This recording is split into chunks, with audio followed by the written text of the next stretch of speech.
the Tennessee-Alabama game where Nick went down. And what is more enjoyable, people, than seeing Nick go apeshit on the sidelines yelling at some kid after he had been on, any number of interviews where he tries to act like a human being and says, well,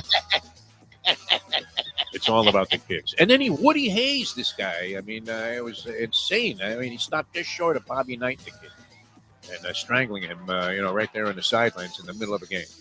All that being said, now, people always made this equation, right? That penalties fall upon the responsibility of coaches. That it's not players that commit penalties, but if you have an inordinate number of penalties, an absurd number of penalties in a game, that it falls on the idea that maybe you're not coaching well. So then how would you ever justify Nick Saban's team getting penalized 17 times in a game against Tennessee? 17 times. That's crazy. Nick, what's going on there? Where's the discipline, Nicky boy? The time. Wake up with Defo, joined by Lubie. Welcome to the Defo Show.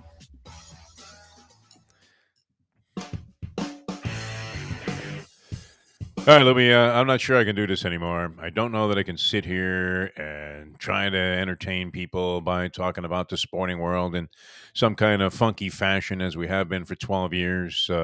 I'm not sure I can subject you to what's happening, the abuse that's taking place on this program, because to tell you the truth, people, and, I hate to say this because, I feel a deep love and respect for all of you that have followed us into this format and this platform, but I just can't let myself be objectified any longer like this. You, Lubie, I mean, do you not feel completely objectified? Women are staring at you as if all you were was a giant Jewish schlong. Well, I guess that's a bit of an oxymoron. All right. I don't know that I can pull this off. Immediately getting into Jewish dick jokes. We apologize, man. I'm looking at this Meghan Markle stuff, and I'm just fascinated by it, that anybody could go on a show where your job is to look as gorgeous as the other 24 girls on the show. And, let's face it. I mean, that show wasn't all that appealing in terms of its excitement level. The concept was kind of lame. Okay, you pick a suitcase. All right, that wasn't a good one. That was it. I mean, Howie Mandel, was a weird guy and, kind of made for an interesting host for that show, but the real fascination was how hot are these babes? Honestly. Okay, so you take a job as being one of those babes. Well, what are you expecting?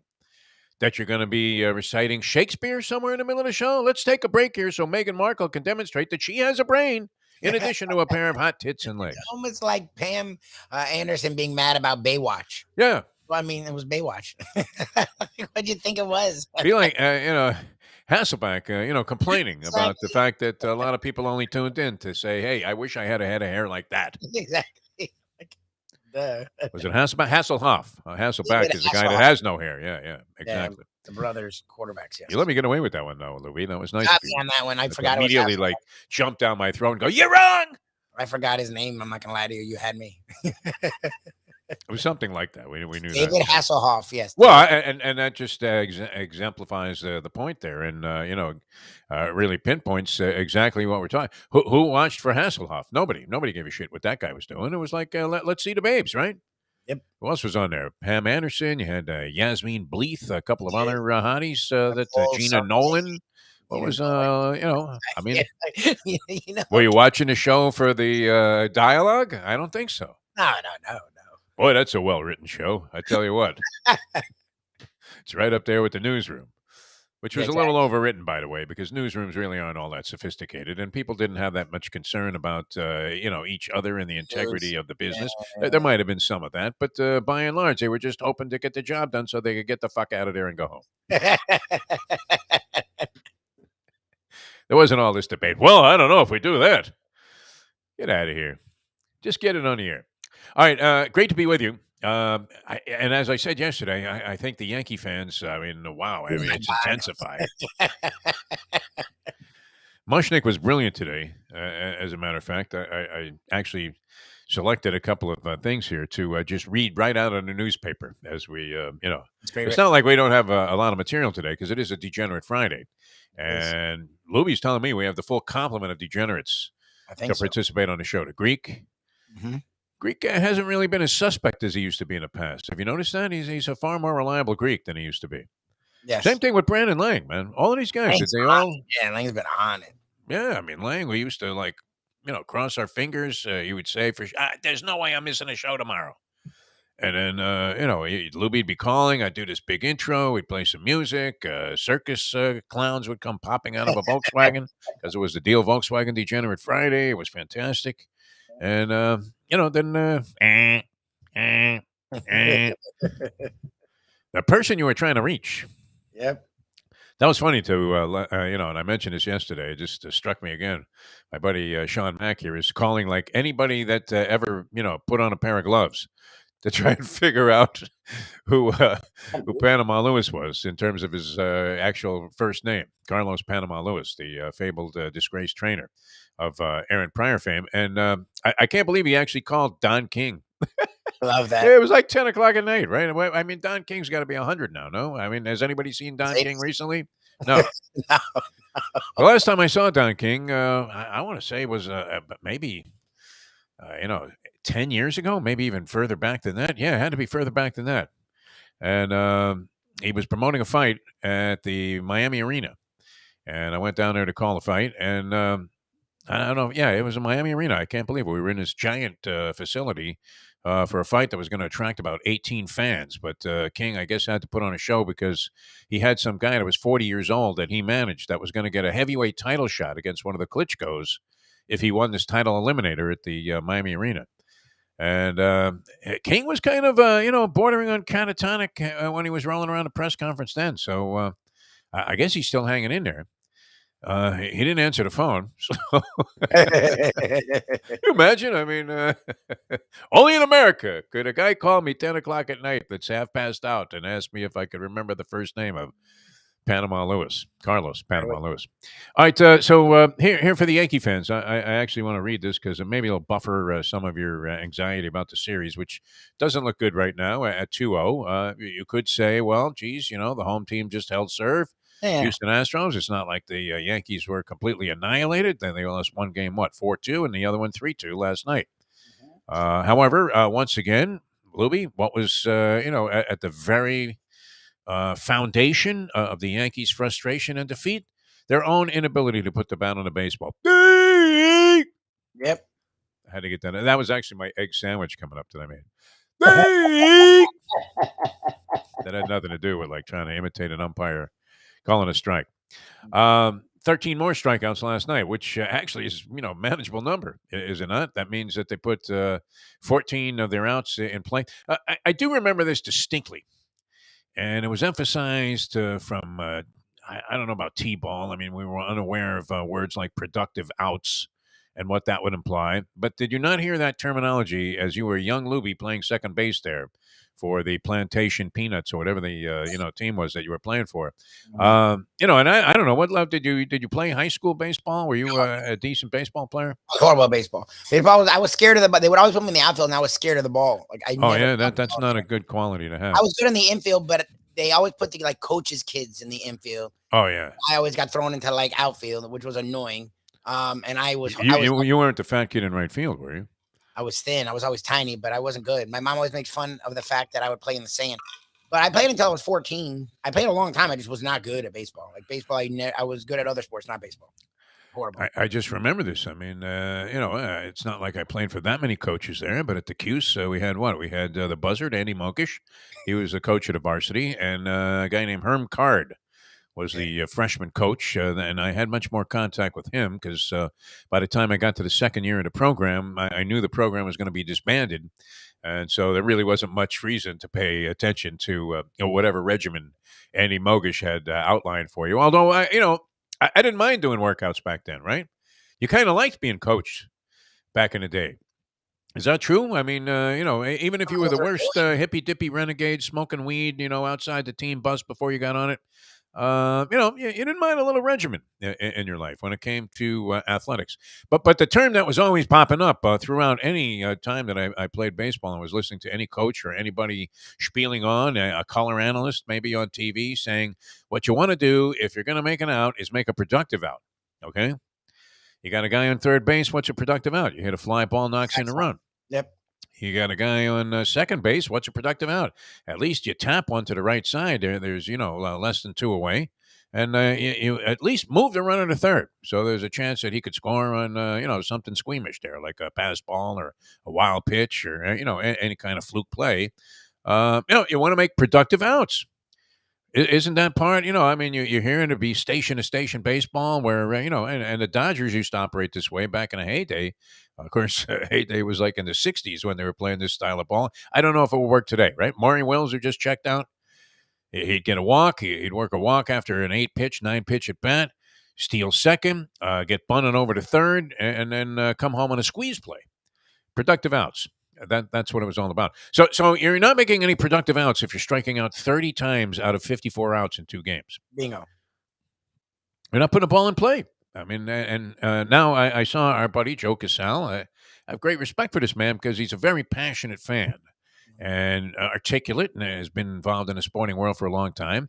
And he's screaming, again about the Yankee lineup and Aaron Boone. And in particular, in question throughout the season, throughout his managerial stint there with the Yanks, is Aaron Boone's apparent and seeming mismanagement of the bullpen. Okay. Which you have to look at this and maybe think, too, not to defend Aaron Boone, he probably is a buffoon when it comes to this. Sucked. But, their bullpen isn't that great. Yeah, the bullpen's, it's like the whole thing with Mattingly. Eventually it wore out because they weren't getting better, but it wasn't on Mattingly. I never blamed Mattingly. If you don't give them, it's like the Parcells. What are you going to do? Yeah. What dinner can they make? Like if it's baking soda and stale bread, you're not going to get filet mignon out of that. Like that's not.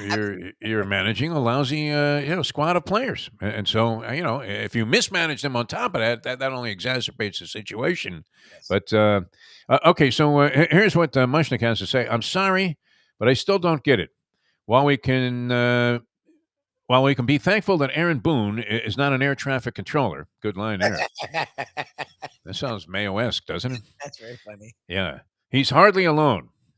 Thanks to analytics, Seattle's 1-0 18-inning elimination loss to Houston in the ALDS was, rather than an intense, unforgettable game, an insufferable 6-hour, 22-minute drag.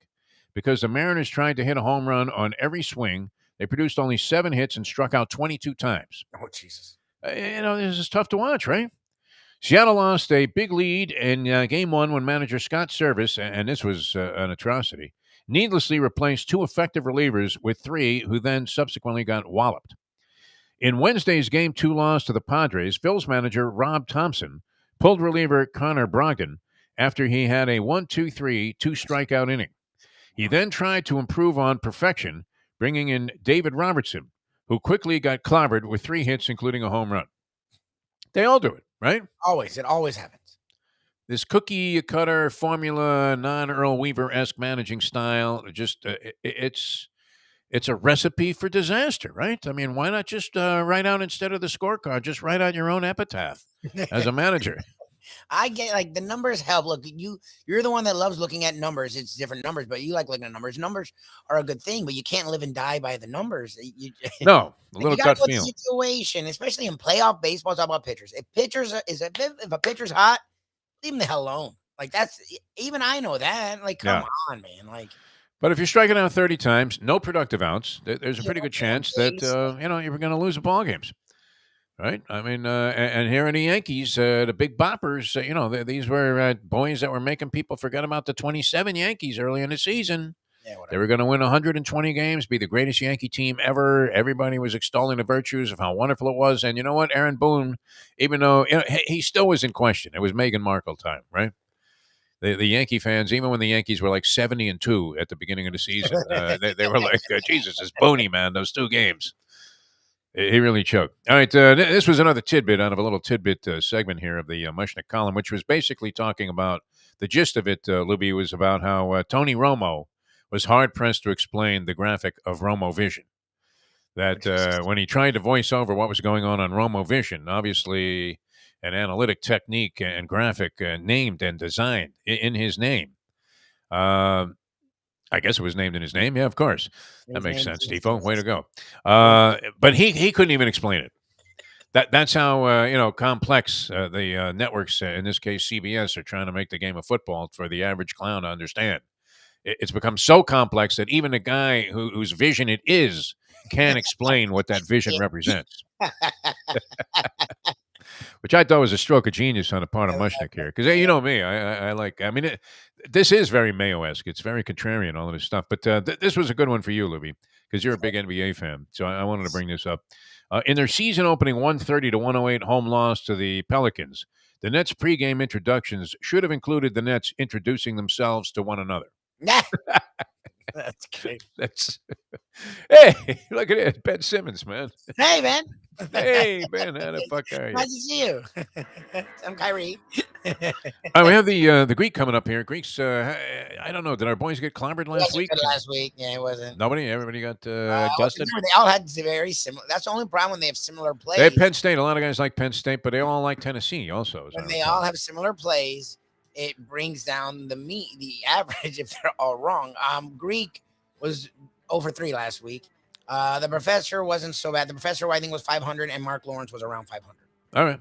Again, they had similar plays. They were good plays. They were sound. Like Penn State should have been in that game. I don't know. You know what? That was a weird one because the common wisdom was just constant pounding of Michigan's schedule. They didn't play anyone, but it doesn't matter. Like you said, if they're good, who cares who they play? Right. Like I said, if Roger Federer mows down 2 qualifiers in the first 2 rounds of a Grand Slam in his prime, I'm not talking about Roger now that he's retired, but I mean, would you go as he was about to play St. Nadal in the 3rd round and say, well, he's going to get destroyed here because he hasn't played anybody? Sure. No. You're thinking it's still Roger Federer, man. The guy's great. So sometimes you don't know that about a team. So when you attach that and ascribe that label to him, it doesn't necessarily become beneficial to the fools that unloaded on Penn State, which turned out to be the phony undefeated team. But look, both the professor and Lawrence liked Tennessee. They were high in Tennessee, and that out. Tennessee looked like a good play all the way. I actually thought they would have won the ball game. Outright, yeah. Maybe a little bit more handily. I mean, they won it outright on kind of a fluke. But Alabama had shown such vulnerability that how could you not have taken a shot with them, going against a good team on the road like that? Especially a difficult place to play, which Tennessee was fined like $100,000 for. I mean, is that not something that happens at every Tennessee game where the fans just come running onto the field? It seems like they, and knew exactly what to do to get out there. And it wasn't like they were storming the Capitol building there and trying to break down glass with battering rams. The people security people just let them seep onto the field. No, not what happened. No, they didn't fight it. It didn't look like there was a lot of fighting going on. No, except this one Alabama player apparently punched a kid. No, it wasn't that. It was a kid. Again, it was a guy. It was some hillbilly. Woman. No, it was a woman. Oh, geez. That's why it was worse. It was already going to be bad, no matter him. First of all, again, to me, once they're on the field, it's fair game. That's why I didn't care what the Rams did. But it was a woman, and you can see he looks, can tell who it is, and then I don't know if he punched a woman. Yeah, wow. But it was a woman, and that's the big issue. Is that because Nick, I guess you know exactly what happened there, or a pretty good idea, and Nick is saying it's still under investigation. There's video. They've shown the video. There's video of it, and couldn't he just ask the kid, "Hey, did you do this?" I mean, what's the guy going to do? Lie to Nick, and then Nick shows him the video and says, "So what is that?" But Nick is, they're investigating. They don't know what to do with the situation. He needs the kid. His receiving core is not what it's been the last few years. He doesn't have 3 first-rounders. Burton kid's a big part of his receiving core. He needs the kid, and he's pulling a Nick Saban. There you go. So, I'm surprised really that they haven't expedited the expansion of the college football playoffs to include whatever number ranking Nick Saban has. Yeah. If he's 17 playoff, right? Who cares if it's an odd number? Listen, you tell those television networks, right? They're going to show this game. We got to get Alabama on TV. All right, we're going to get the Greek coming up here in just a sec. The professor with the big board. I wonder, could he have a big board of Meghan Markle's complaints? I'm sure. Greatest complainers. I'm sure he definitely could. You're a princess and you're pissed, right? And you're pampering you. I mean, your every whim is answered before you even. There was a case where you could have thought to just unclassify documents, and they would become unclassified because whatever it was that she was, thinking, they already had an answer for, right? As they were prepared for all situations, whatever whimsical direction she wanted to go in, they were ready to accommodate her. But I guess that was some form of objectification, Lubie, and I'm tired of it myself. I really am getting a little bit tired of it. Yes, I feel it. I feel No doubt about it. the eyeballs. Let me tell you about Hialeah Park, man. What a great place it would be to be, as Absolutely. you can punch away on the ponies there in the champion simulcast room. You can go Mike Mayo, put a disguise on there, look like Groucho Marx, roll into the poker room, and everybody go, "Hey Mayo, how come you look like Groucho Marx today?" Because they're onto you there at Hialeah Park. They know exactly what's going on. It's a great place to play because you're among people like yourself. And that's part of what makes it great. I go to other casinos. I go to the Island Casino. It's close to my house. Been floating around down there at the casino at Dania. And not to knock anybody else, but you don't have that vibe there. I mean, it's a distinct, very different, and favorable difference when you go down to Hialeah Park. It's just different. So if you want to take part in that, and you want to have some feeling, I mean, what is life all about except feelings? You got to feel things, man. You got to let go. You have to experience things. I mean, if you're out there in the world, you want to have fun. You don't want to be going around hanging your head like some schlep, worrying and complaining about the price of seltzer or whatever else that could get under your skin and almost ruin your day and your psyche. I use that as an example, but we're all guilty of it. I don't mean to pick on Mike Mayo. You sure? It's like it's one of the fine pieces of comedy that we've come across. Yeah, some old lady going, "Can you believe this seltzer?" Yeah, the old lady's mad at him. No, you're saying she agrees. I don't think she agrees. Even the old lady would be like, "Yeah."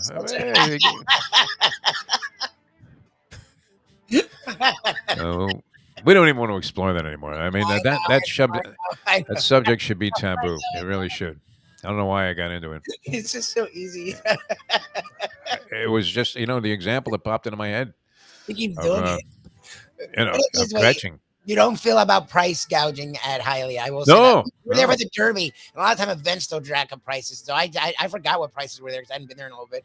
And like the professor and I got drinks and they sent the bill and I was like, okay, no, it's 2. I think we got 3 drinks. It's 3 drinks. Like, yeah, that is 3 drinks. I'm like, what? I was like, I think we forgot our drinks. No, I mean, who wants to get whacked for like 18 a pop on a drink? Look, you understand in certain situations that you're going to get ripped off, but casinos here, they're not as quick with the complimentary drinks, right?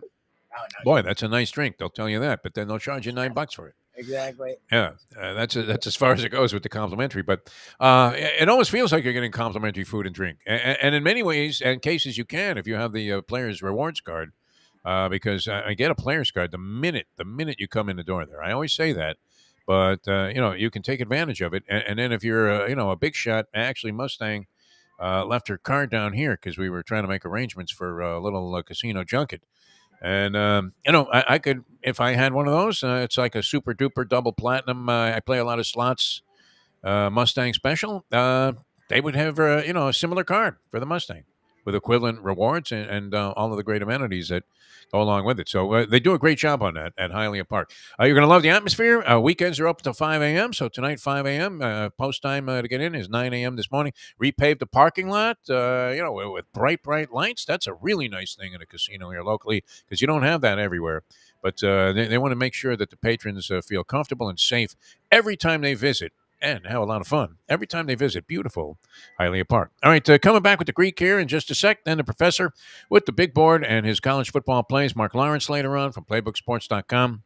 I was dabbling in a little Mark Lawrence cup of Joe. He calls that newsletter that he puts out every day. Nice little capsulization of a lot of different degenerate philosophies and things and some plays on there. It really is great.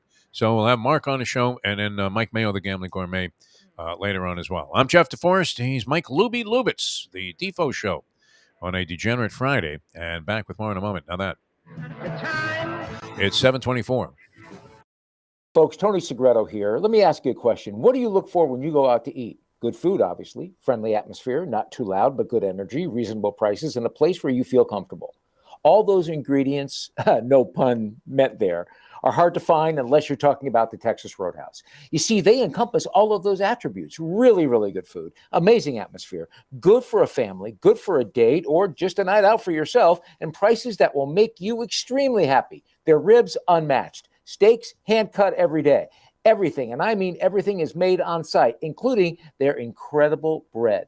It's the one day, folks, that you can forget about low-carb diets. Trust me when I tell you, Texas Roadhouse, your restaurant, your destination when you say, where should we go and eat tonight? From the newly renovated sports bar to the beautiful bayside views captured at the Tiki Bar, Jimmy Johnson's Big Chill has it all. Located at mile marker 104, the Big Chill also offers waterfront dining while experiencing breathtaking sunset views of the Florida Keys. It's simply the hottest spot in the Keys to cool off. That's Jimmy Johnson's Big Chill at mile marker 104 in Key Largo. For more information, call today at 305-453-9066.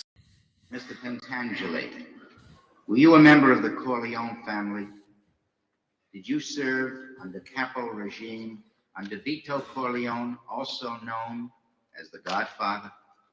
I never knew no Godfather.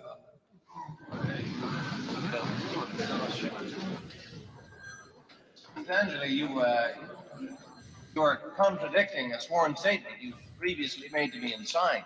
If I ask you again, sir, here and now under oath, were you at any time a member of a crime organization headed by Michael Corleone? I don't know nothing about that. Oh, I was in the olive oil business with his father, but that was a long time ago, that's all. We have a sworn affidavit. We have it. Your sworn affidavit that you murdered on the orders of Michael Corleone. Do you deny this confession? Look, the FBI guys, they promised me a deal. So I made up a lot of stuff about Michael Corleone, because that's what they wanted. But it was all lies. Everything. And I kept saying, Michael Corleone did this, and Michael Corleone did that. So I said, yeah, sure. It's now time for the Defo Show. Welcome back to the show, a Degenerate Friday, and about to kick it off with our many guests that we have lined up for you every Friday here on the Defo Show. Jeff DeForest and Mike Lubie Lubitz, and always batting first. And Yes, this sir. guy, he would be leading off with 62 Aaron Judge. homers. Yeah, this is the Aaron Judge of talent here in the South Florida area, and of course, universally known as just a great guy. The Greek joins us here on the program. Greek, how are you, my friend? I'm doing good, buddy. How are you today on this great Friday? Good morning, great one. I was feeling fine about things until I realized that I'm identifying very closely my new streaming career here with Meghan Markle, because I feel objectified. I don't know. You feel like women have just cast you into a role where you're just an object, and they don't respect you for your brains and or your acumen to be a great person and help somebody enjoy life? That's why I pay him.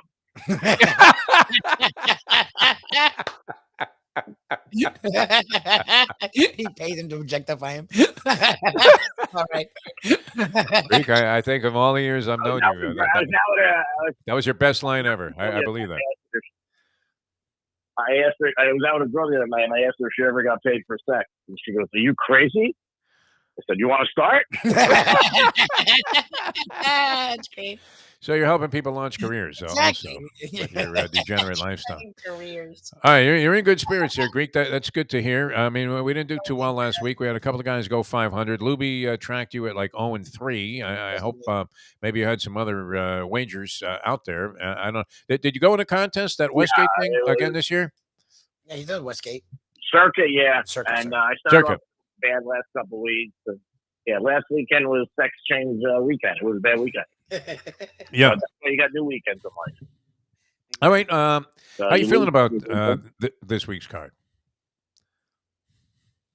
You know, the NFL is pretty sketchy. I mean, there's been so many surprises, and there's so many teams that are 3-3. I mean, the Falcons are 6-0 against the spread. Yeah. Last night, you know, I told everybody Arizona because Andy Dalton was 0-11 on primetime games. Wow. And Hopkins was coming back for the Cardinals. But those little trends, I do like those. And a couple of weeks ago, Wentz was on Thursday night, and he was 6-0 on Thursday night. So sometimes those little trends do work, and obviously sometimes they don't. But I think the NFL has been helter-skelter. All the teams, you know, who would have thought the Giants and Jets be winning and covering? Nobody. And then you got 9 teams that are 3-3. So and the Falcons are 6-0 against the spread. Yeah, and surprisingly now we're winning outright as they did last week. So they've and that was a team that you had like no regard for whatsoever. You're thinking Marcus Mariota, you have to be kidding me. I mean, this is a year where they clearly are throwing in the towel. They let Matty Ice go to Indianapolis, which turned out to be unfortunate addition by subtraction for the Atlanta Falcons, and they've been a big surprise. And like you said, the Jets. I mean, everybody had them at the bottom of the division. That they've sort of resurrected some hope that maybe they're going in the right direction. Who knows? And the Dolphins, who looked like a juggernaut with their first 3 wins, all of a sudden find themselves hard pressed to win a ball game. And maybe, and I don't know if they're in dire straits, but would this not be a very pivotal game for them coming up on Sunday night against the Steelers, a team that appears to be more than beatable, although they just knocked off the Buccaneers straight up. Yeah, I mean, you never know. I mean, teams in the NFL that go 5-2 end up making a playoff 75% of the time. 5-2, and the Jets are 4-2. Yeah, I mean, it's crazy. I mean, you just don't know. And Tampa, like I said, but Tampa's had a lot of injuries. I mean, everybody wants to go to Brady's divorce. That doesn't have anything to do with it. Their center's out, their guard's out. They lost Evans. They had Goodwin. Gronk retired. It's not the same team offensively. And that defense that was so stellar is letting up some points. But, like I said, it's a helter-skelter year in the NFL. It really is when you look at the games and what happened. And I know Vegas and Jersey and everywhere where they're taking action, they were crushing it. Like last week when Tampa Bay lost, they said they were in 75% of parlays, money line. So, big upset. Yeah, I had a friend that we track. He actually posts these tickets on Facebook, on his Facebook page. Had a 50-dime parlay. He hit the other 2 games. It was 50 dimes to win like 120 or something. This was a money line parlay with 3 big favorites. And the game he lost was Tampa Bay. And can you imagine? He saw Brady dump that pass into the ground there on the 2-point conversion, because you had a chance after getting annihilated the entire game, which is what's so great about degeneracy and why all of us are sick. After all of that beating and brutality that you had to suffer through, you still have a chance to tie the game up and get into overtime if Brady throws one of his classic, low balls to the goal line that like some guy, some Smurf like Edelman, swarms under and makes the catch. And instead, he gets the ball tipped and that was it. I'm surprised, Greek, at you, especially knowing you, that you could possibly not see Brady's divorce situation with Giselle as the primary reason for the Tampa Bay Buccaneers' demise this year. If he didn't have the injuries, yes. But the injuries mean a lot. If he has no line, that's how he lost those 2 Super Bowls to the Giants. They just sacked them. I mean, nobody could throw on their back. Maybe one of their Kardashians. Just about. No. And you got to remember, when Brady plays, the guys on the other team have the eyeliner underneath their eyes, and it says Giselle on both sides. Yeah. Eyes them up a little. Do you think he's hearing that at the bottom of the pile there? I mean, you got to figure a guy of legendary, iconic status probably isn't hearing a lot of trash talk, but there's always the one guy that wants to pop off to the guy that's at the top of the mountain. You don't think that there's some Giselle references? I don't know. If his wife starts banging Pete Davidson, then we got problems. Who's next up, by the way? Next man up. Exactly. What is the appeal of this cat? I mean, do you know? I mean, is there anything? Carson Daly supposedly had like a schlong like King Kong, man. And I mean, is that the story with Pete? Well, what's the deal? I mean, what is the appeal of this cat? Not funny. I mean, he gets a lot of tail. I don't know. He's hard to look at. You know me, I'm a face guy. And, I don't know. He's tough to look at. I mean, if I see Pete Davidson walking down the street, I give him $20 and I tell him it's going to get better. Exactly. He looks homeless. He looks like he's been getting the wrong form of chemotherapy and needs to sue his doctor, doesn't he? Yeah, he's not easy on the eyes, but he nails a lot of hot chicks. He does. I mean, they say that he's packing. He's a funny guy. You know, he's a regular chick from Staten Island, and the only last couple of years he blew up, but he blew up more from who he was dating. Yep. Yes. And, you know, it's like a kid in school that all of a sudden is quiet. He's dating some hot girl, and everybody's like, "Hey, she was Pete dating?" I mean, you know, and that's how it happened. I mean, the Kardashian thing was big, but he was with Grande, Cindy Crawford's daughter. He was with a lot of hot chicks, so he's doing something right, or maybe secretly, or maybe he's paying them. I don't know. What's great about it is that he parlayed it into a Taco Bell national commercial. Right? I mean, what were the odds that the people at some ad agency, stuffy ad agency in New York, were going to say, it would be great for Taco Bell? How about this, guy that looks like Edgar Winter, man? I mean, some albino schmink, that, is not all that funny. Why don't we put him in our spot? They never would have come up with that. Yeah. I agree. He's tough on the eyes. I mean, but something's working for him. I mean, he's definitely one of those guys that you look at. Like I said, if I saw him on the street, I gave him $20, and I said, "Don't worry, bro. Things are going to get better." Yeah. It's like that. I mean, but who knows? I mean, it's working for him. He's getting ads. He's making big money. Hey, he's got more money than me. Hey, he's doing well. And no doubt, man. But hey, he bought in on a Staten Island ferry boat that they were going to go ahead and trash. It was going to be a reef, and they bought it to become a comedy club. My dad always said a lot of things. One thing he always said is, and this is what happened with this kid too: hang with people who drop dollars, not change. And he's in with a lot of big timers, and you know what? Doors open. You know that. That's life. I mean, and this one knows that one, and the next thing he's got a good personality, and he gets a break. God bless him. He's doing what he needs to do. Do I wish I was on that Taco Bell commercial? Of course. Well, obviously. But right now, it seemed like a pretty easy gig, didn't it? You walk in, you have like 2 lines for a couple of $1 million. That's nice, man.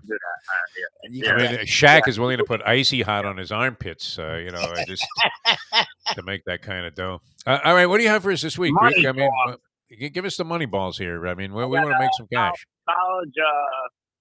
College, Penn State -4 Saturday. All right. After a big loss. On Sunday, I'm going to stay on the Giants, get a couple points from the Jags. All right. I think the Giants are going to. I mean, they're there. It's weird the way they play, but they are playing. And and I'm going to stay in New York. I like the Jets in Denver. I think that team's got more problems than Ukraine. Denver. They are just. That's saying a lot. Yeah. You couldn't use like Pelosi. Russell Wilson. Yeah, Russell Wilson was playing like Mr. Wilson for Dennis the Menace. I mean, he's just not good. He's been awful. And the Jets believe in themselves, and now they got they were talking a lot, reading a lot of articles where like last week, Zach Wilson only passed 18 times. And I like teams who pass the ball a little and run, and their defense is good. So I'm going to go with the Jets, Giants, and Penn State. Big New York parlay, man. Now, are you a Yankee fan, Greek, or do you get into baseball at all? Of course. How you feeling about this? You kidding me? Are you on the Aaron Boone must go bandwagon like everybody else? I would not be surprised if they lose, which I don't think they'll beat Houston, if they bring Mattingly up there. Oh, really? Oh, wow. I'm not buying that. That's Stephen A. Smith-esque. That'd be interesting. If that happens, the odds. I don't know. I think Boone, got the chance to come back with Cashman after they eked out that series over the Guardians. Because it's hard to let a guy go, after getting to the championship series. They don't care. Yeah. Yankees don't care. Are you kidding me? Come on. They don't care. You win or you lose. That's it. For the amount of money they spend. You see the Warriors. You want to talk about money that teams make. If the Warriors sign Draymond Green, they'll be over to tax $100 million. Yeah, $100 million over the tax. Are you? But they look like they're primed to repeat. They definitely do. Oh yeah, they're a great team. But I'm just saying how much money, and it's all about winning. They don't care about anything else. So if the Yankees don't win, I don't know if we'll stay. All right. Mattingly, they love Mattingly, and Mattingly's a good manager. He was terrible with the Marlins, but the Marlins are looking. It's like managing the Marlins is being like at a strip club for daytime strippers. In Hialeah, yeah. No, seriously, Walt Weiss, who was an original Marlin and has been a coach with the Braves since 2018, has previous managerial experience. I believe 3 years with the Colorado Rockies. So I mean, a lot of reason to figure that. And a guy who's been out of managing and coaching. They always bite on any opportunity to manage again. Turned down an interview with the Marlins. They wanted to talk to him about the managerial position. And I mean, what does that say about the franchise? Yeah, and he played here too. I mean, the team sucks. Yeah, they had nobody. I mean, I don't think Mattingly's a bad manager. I just don't. You have to look. No, we like Mattingly. Yeah, we love Mattingly. Yeah, so I can see him going to the Yankees. I really could. All right, that's a bold prediction here. Really could. That's why we have you on Degenerate Friday. It's to go out there and make news as you break news. Yeah, and I think Jeter does something with the team too. Oh yeah, wow. To what capacity? Yeah, because lately he's been around the stadium doing more things. He said he'd like to get in the organ. I don't know if he would replace Cashman, but I could see him doing something and down the road taking the GM role. Well, it wasn't like a lot of what he did worked here. If he was responsible for some of these maneuvers. Unfortunately, all predicated on hope and young pitchers and guys that just didn't, rise to the occasion, with the exception of Alcantara. Maybe you might see one of the, other guys develop, but a lot of them have developed on other rosters, the guys that Jeter dealt away. All right, Greek, always a pleasure, my friend. I can feel the Yankee fandom coming through here. I really can. I mean, you've thrown in the towel in a series. It's over. Oh yeah, they're not beating Houston. I hate Houston. I hate Houston more than I hate Boston years ago. But I hate Houston. That team sucks. I hate them. I hate Duvay, Tiffany Sam. I hate him. They're cheaters. Major League Baseball lost so much respect for everybody when they only suspended those managers for 1 year. Yeah, it was crazy. And then the next year, they both signed $1 million contracts. They should have been out of baseball for 5 years or 10. I mean, they all cheated. Yeah, they were in on it. I'm sorry. And they should have took the crown away from the Astros. They don't do things like that in Major League Baseball. No, they don't punish. What do you mean? The players don't even punish. The players were the ones doing it. Yeah. Nothing happened. Players had immunity, man. They were Pentangeli. They really were at that point. Yeah, you're right. And the players were doing it, but the coaches knew too. And they're the managers. So it starts 100%. With the top. And any organization, Lubie, you know that. You can't let I didn't know. Of course you knew. Well, duh. You're the manager. You condoned it. Yeah. I mean, there's got to be some credibility. You lose that. It's one of the reasons why baseball has so much problems with the kids today. But God, you guys are busy. I got to get a manicure. And great day. We love you, Greek, man. All right, Greek. Good stuff. Greek. See? He doesn't mind being objectified. He pays him to do it. If that was all we did on the show today, that would be plenty. But we have a lot more to come. The professor's coming up. That's always a lot of fun. Yes, sir. And, of course, we also have Mark Lawrence of PlaybookSports.com, Numerology Plus, and always giving out the dogs. And then Mike Mayo, the Gambling Gourmet, who's already weighed in on the chat line here. He's saying that the seltzer topic has gone flat. I agree with you, Mike. It popped into my head. It's popped out and it's gone flat. Yeah. That was a good one. But he'll be the first to bring it up, right? He's still trying to quantify how much he's paying by the ounce now that he's discovered some discount seltzer place. Which, what is it? Did he find a place that only sells seltzer? One of those goes to some warehouse there by the Nobo Brewery, and there's one around the corner there where they just sell seltzer right off the truck. No middleman. Even off the back of a truck. It fell off the back of a mail. Well, I'll take 4 cases. This way, I tell you what, how many ounces in those cans? 12? All right, so if they're... the fucking guy has a calculator out, man. It's unbelievable. That'll stick it to those people at the Hard Rock. It really is like your mom. When your mom would pull out the coupon, it was 2015. It was from 2009. When these people are clubbing seals, they don't care about the previous seal. They just move on, right? I mean, it's sad, but when you're getting clobbered like that at a bar, I doubt that the Hard Rock has reconsidered its pricing as being absurd. Oh, no. I was just there. It's absurd in all categories. What are you talking about? It's nuts. What do you mean? So we were there. We used to go out there to buy cigarettes for like $0.25 a pack. And now, look what's happening here. We're paying $20 for a soup. Pretty much. Exactly. There you go. All fueled by degeneracy, right? All fueled by your desire to separate yourselves from your money, which I'll be partaking in later on today. Obviously. Yeah.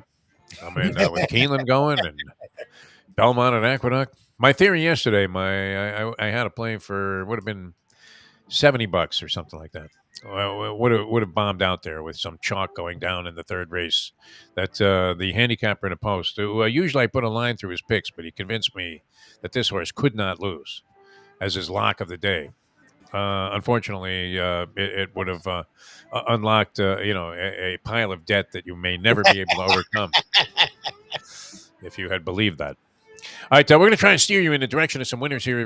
The Professor, college football. What are the big games this week? There's actually a few. There's a few big games. Mississippi. Your West Coast calling to you. UCLA Oregon's a huge game. 9 versus 10. Yeah, wow, a Pac-12 classic there. Used to be the old Pac-8. Those teams were involved. Yeah, and what? Mississippi's in a ball game that's like a toss-up. No, I guess a good team. What am I looking at here, Libby? Let me get acclimated to the college slate. I didn't really look over it that heavily. Miami's playing like Duke or something. Is that right? Yes, he does play Duke. Duke over. What do we got? Mississippi State plays Bama. Ole Miss and LSU, right? Ole Miss LSU is a game that's decent. Yeah. Mississippi State, Alabama. Mississippi State's still ranked in Bama. That was favored by like 24 points or something. Yeah. I think they would ruin them because they're bitter and Saban's yelling. Oh, Penn State, Minnesota. I don't know. Is Minnesota any good? They've got themselves ranked, but they're not really good. All right. Well, and what about Florida State? What are they off this week? We have a bye, thank God. I don't have to. And them Guiders? Anything with them Guiders? How about Rutgers and Indiana? That's a classic. There you go. The Gators have a bye as well. Miami's 8.5 over the Dukies. Would you lay 8.5 with the Mario Cristobal team right now against anybody? Probably not, right? I mean, they found a way to keep this Virginia Tech game close. They didn't cover the spread there. They did not. You know, Mario, if you're going to lose games, we love Mario Cristobal. Nice guy, man. I always enjoyed covering the Canes when Mario Cristobal was a player. And there's a natural tendency, if you're running into the locker room, I don't know if you ever found this, Lubie, to get so-called cuts or clips, sound bites from players. You know that the offensive linemen are usually well-spoken and willing to speak. Yep, and lineman and kicker are the two groups that'll talk. Straight to the place kicker after a loss, right? Yep. Yeah. He may not have even taken the field once. They'll talk. And you're like, hey, Stoyo, man, what'd you think about the defense today? Yep. It had nothing to do with it, but it's very important to find out what his opinion was. All right, we're coming back with the professor here in just a moment. Jimmy Johnson's Big Chill. We want to get everybody down there, the whole crew. I know Sarni's been saying, hey, when are you doing it? Why don't you just do it? Just go. Look, anytime's a good time to go. We're just trying to make an arrangement for a giant production here on the South Florida Live. It'll probably be our biggest show if we have Jimmy on there and the host of celebrities that plan on being on hand for this one, including the Gambling Gourmet, because he has to try the Italian Fisherman Pizza. Are we going to force him to do that, or just let him order what he wants? No, he's eating Italian Fisherman, and we've talked enough about this that has happened. Okay, I'm looking forward to that, his reaction to that. Sarni is a plain cheese guy. Just give me a slice with cheese. You want some Parmesan on there? Nope, don't touch it. So, and he's screaming that, this can't possibly be something that you would actually want.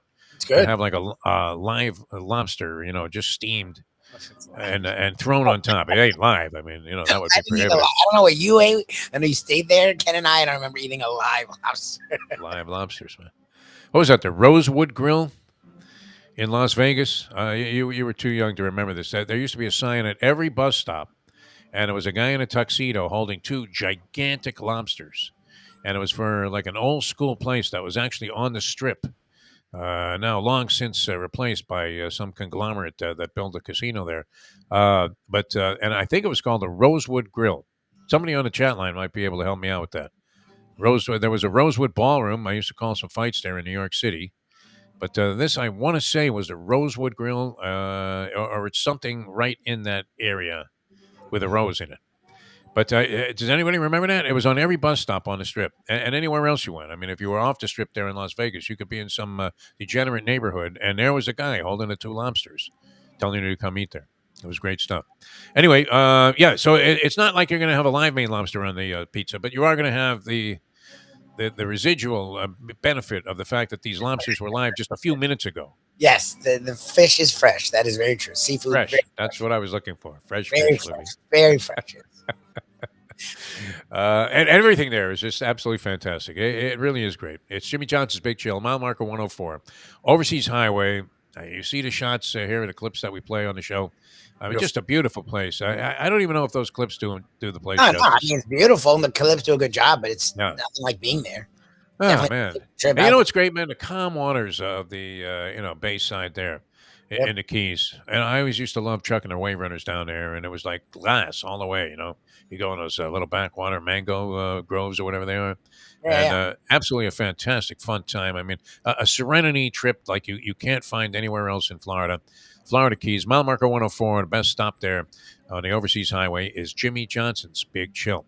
All right, we're coming back with more. The professor going to join us here in just a couple of minutes. Always a hoot with the big board. Don't know what he has cooked up this week, but I'm sure it's going to be something. Not sure if he's going to stay in that same mode. I think he's going back to being the professor, but I don't know. I actually was going to ask him, and I was scared to hear what he was going to tell me, so I didn't ask. So we both are on the same page. I have no idea what he's doing this week. It's probably better if we don't know, neither of us. Well, I mean, the Nazi fest. Flying and deny. Man. We go MAGA Republican, right? I don't see any windows being broken. All right, we're coming back with more in a moment. Now that. Oh, my God. The time. Mark Lawrence later on and the Gambling Gourmet Mike Mayo. It's 7:51. Ponies in Style at Champions, the outstanding simulcasting room at beautiful Hialeah Park. Yes, the grand old lady of thoroughbred racing has never been more vibrant, and you can wager on the races from the top tracks around the country while enjoying a cocktail at the Brass Rail Bar or any of the fine food served throughout the facility.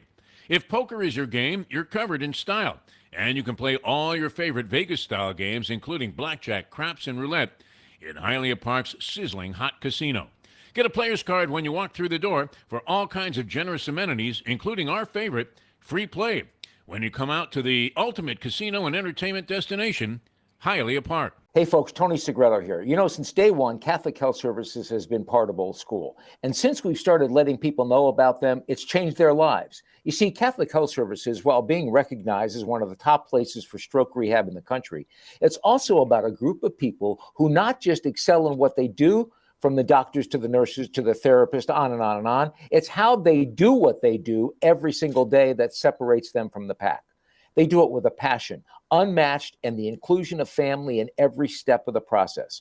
Trust me when I tell you this. If you want the best, unmatched rehab with a special group of skilled, caring people, there is truly only one place, and that one place is Catholic Health Services. These days, we're all looking for comfort anywhere we can find it. Thank goodness for Landlubbers Raw Bar and Grill in the Plantation location, because they are making sure you are as comfortable as possible. First of all, they're not only open for delivery and pickup. All you have to do is go to landlubbersbarandgrill.com for both pickup and free delivery. Their hours have changed a little bit. Monday through Thursday from 3:30 to 10, and Friday, Saturday, and Sunday from 11:30 to 10. You're going to have the best wings in the world. You're going to have a great burger. You're going to have their amazing soups. Again, Landlubbers, Raw Bar and Grill. It's nice and easy. Just go to landlubbersbarandgrill.com for both your pickup and free delivery. Thank goodness for Landlubbers for making you always feel right at home. The great John Grisham with us here on 940 Wins, 1230 The Zone, around the world on the iHeartRadio app. I have to say, John, and you've been intertwined in my romantic failures so many times, because I can't tell you the number of occasions where I've looked into a woman's eyes and said, "Did I lose you?" And of course, that comes from The Firm and that great scene in there with Tom Cruise. What was the inspiration for that? That was one of the great, as a movie, it was terrific, still holds up today. Tell us about the inspiration for the book The Firm, which I believe was your first monster bestseller. Well, first of all, it's not fair to blame me for your romantic failures. I think that's no, but you come in handy there, because that's the question I always have to pose. That's a personal problem. It's a real stretch to blame an author for that. Every time I see one of my movies, this is true. I've had 10 books adapted to film. Wow. 8 were feature films. One was a TV documentary, The Innocent Man. One was a TV movie. The Firm was the first big movie in 1993 with Tom Cruise. It is still the highest grossing movie of all of them around the world. Firm was just a monster movie. When I watch one of my books on film, invariably 2 things happen. there's a plot twist that's really cool, and I'll say, God, I wish I'd thought of that. The screenwriter did.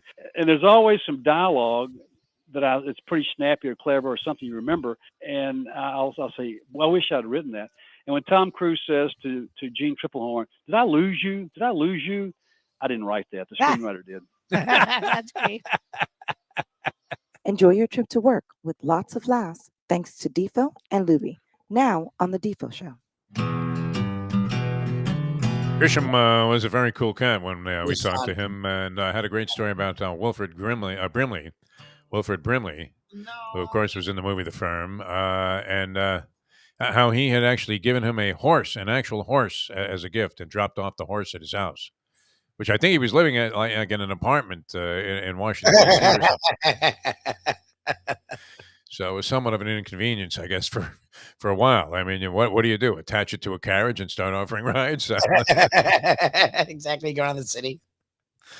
All right, this is great. Have we gotten the reboot yet from the professor? The professor was hanging out and experienced some technical difficulties. So trying to bring the professor into the program here for the big board, and of course his college football plays. I do believe the professor was one of the advocates for Tennessee last week. Yes, very high in Tennessee. Well, remember, he had that parlay, Tennessee, USC, Penn State. and Penn State. And Tennessee and USC covered. Tennessee won outright, and Penn State did not. Oh, no, Penn State got annihilated. That was unbelievable. The second half there, I mean, they were only down 16-14 in a game they were being dominated by Michigan. And then the second half, Michigan just ran it right down their proverbial throat. And that was it. So I'm not a fan of Penn State, never will be, never was. Like I've said many times, I sort of had a little bit of an affinity for Papa Joe before the Sandusky stuff. I mean, it was hard not to like the guy. This lovable, a munchkin of a man there on the sideline with the funny voice. Glasses. Yeah. It was like he was football's version of Lou Carnesecca to me. Yes, that's what it felt like. He had the New York accent kind of a thing, Northeast accent. A lovable character, Italian descent. Yep. And, when you saw him, he was sort of almost a caricature of himself, and you're like, wow, man, that's Papa Joe. Yep. But, the ugliness that finally was uncovered there and uprooted, thankfully so, but years too late. It's hard to respect that, right? And they just shrugged it off like, you know what? We didn't have anything to do with that, right? Like Pentangeli. Yeah, I don't know nothing about that. Well, I mean, did you? Yeah. In the name of winning football games, though, I mean, come on. Greek was talking about, how the Golden State Warriors are $100 million over the tax. Is that right? $100 million if they sign Draymond Green? It's some weird ass number. Now, don't you pay 50%? Is it a 50% tax in the NBA? What was the luxury tax, or is it double? I don't know. I mean, it's very prohibitive. So I'm imagining it's something really obscene. I don't know, Professor, do you follow this? Welcome. We welcome the professor to the program. That is. How are you, Professor? Do I follow the NBA's salary cap tax? I brought it up at breakfast the other day. I was in the company of a beautiful lady, and I said, what do you think about this? Just the way you said it. I know. Really? You have a beautiful lady who knows about the NBA luxury cap tax? No, she knew nothing about it. She left. No, I mean, that was it's a an good imaginary pickup scene. line, Defo. Yeah. I've used it. I'm sure I've used worse. Oh, my God. Yeah. How are you, Professor? You doing all right? It's nice to meet you. Do you think Jimmy Butler's worth going into the luxury tax? Should they have brought back PJ Tucker? Even though it was going to cost them a few bucks if they paid him the $30 million. I mean, if they're paying for Kyle Lowry's buffet ticket, how much more can PJ Tucker cost? Lubie said he shred the pounds. He also did, lost his jumper in the process. Like every fat guy athlete ever who loses the weight, he immediately got terrible. I mean, worse. Remember John Bagley? There's a well-established pattern. If you are a fat guy athlete who has made it to the top of your sport, never go on a diet. Exactly. Coaches too, and managers. Always we found that. Remember when Prince Fielder got sick? Yes. Got skinny for like a year there, and then couldn't hit at all. Yep. And CC Sabathia was terrible after he got skinny. If you are a fat guy athlete who has made it to the mountaintop, keep your fat ass on the mountaintop, because when you try to get healthy and become a skinny guy athlete, you shed your talent along with your pounds. Rex Ryan happened with him. Coaches, that happens all the time. Tony Sperano. I mean, he goes 11-5 with a crap team and a guy that couldn't throw the ball 10 yards down the field. And Chad Pennington, and he loses the weight. Next thing you know, He's awful. he's 6-10. Yeah, every year after that, unbelievable. Yeah, true. So yeah, you're absolutely right, and that's why we have great admiration for the fat guy in sports, 100%. and always pay homage to anybody that does not look the part of today's modern professional athlete.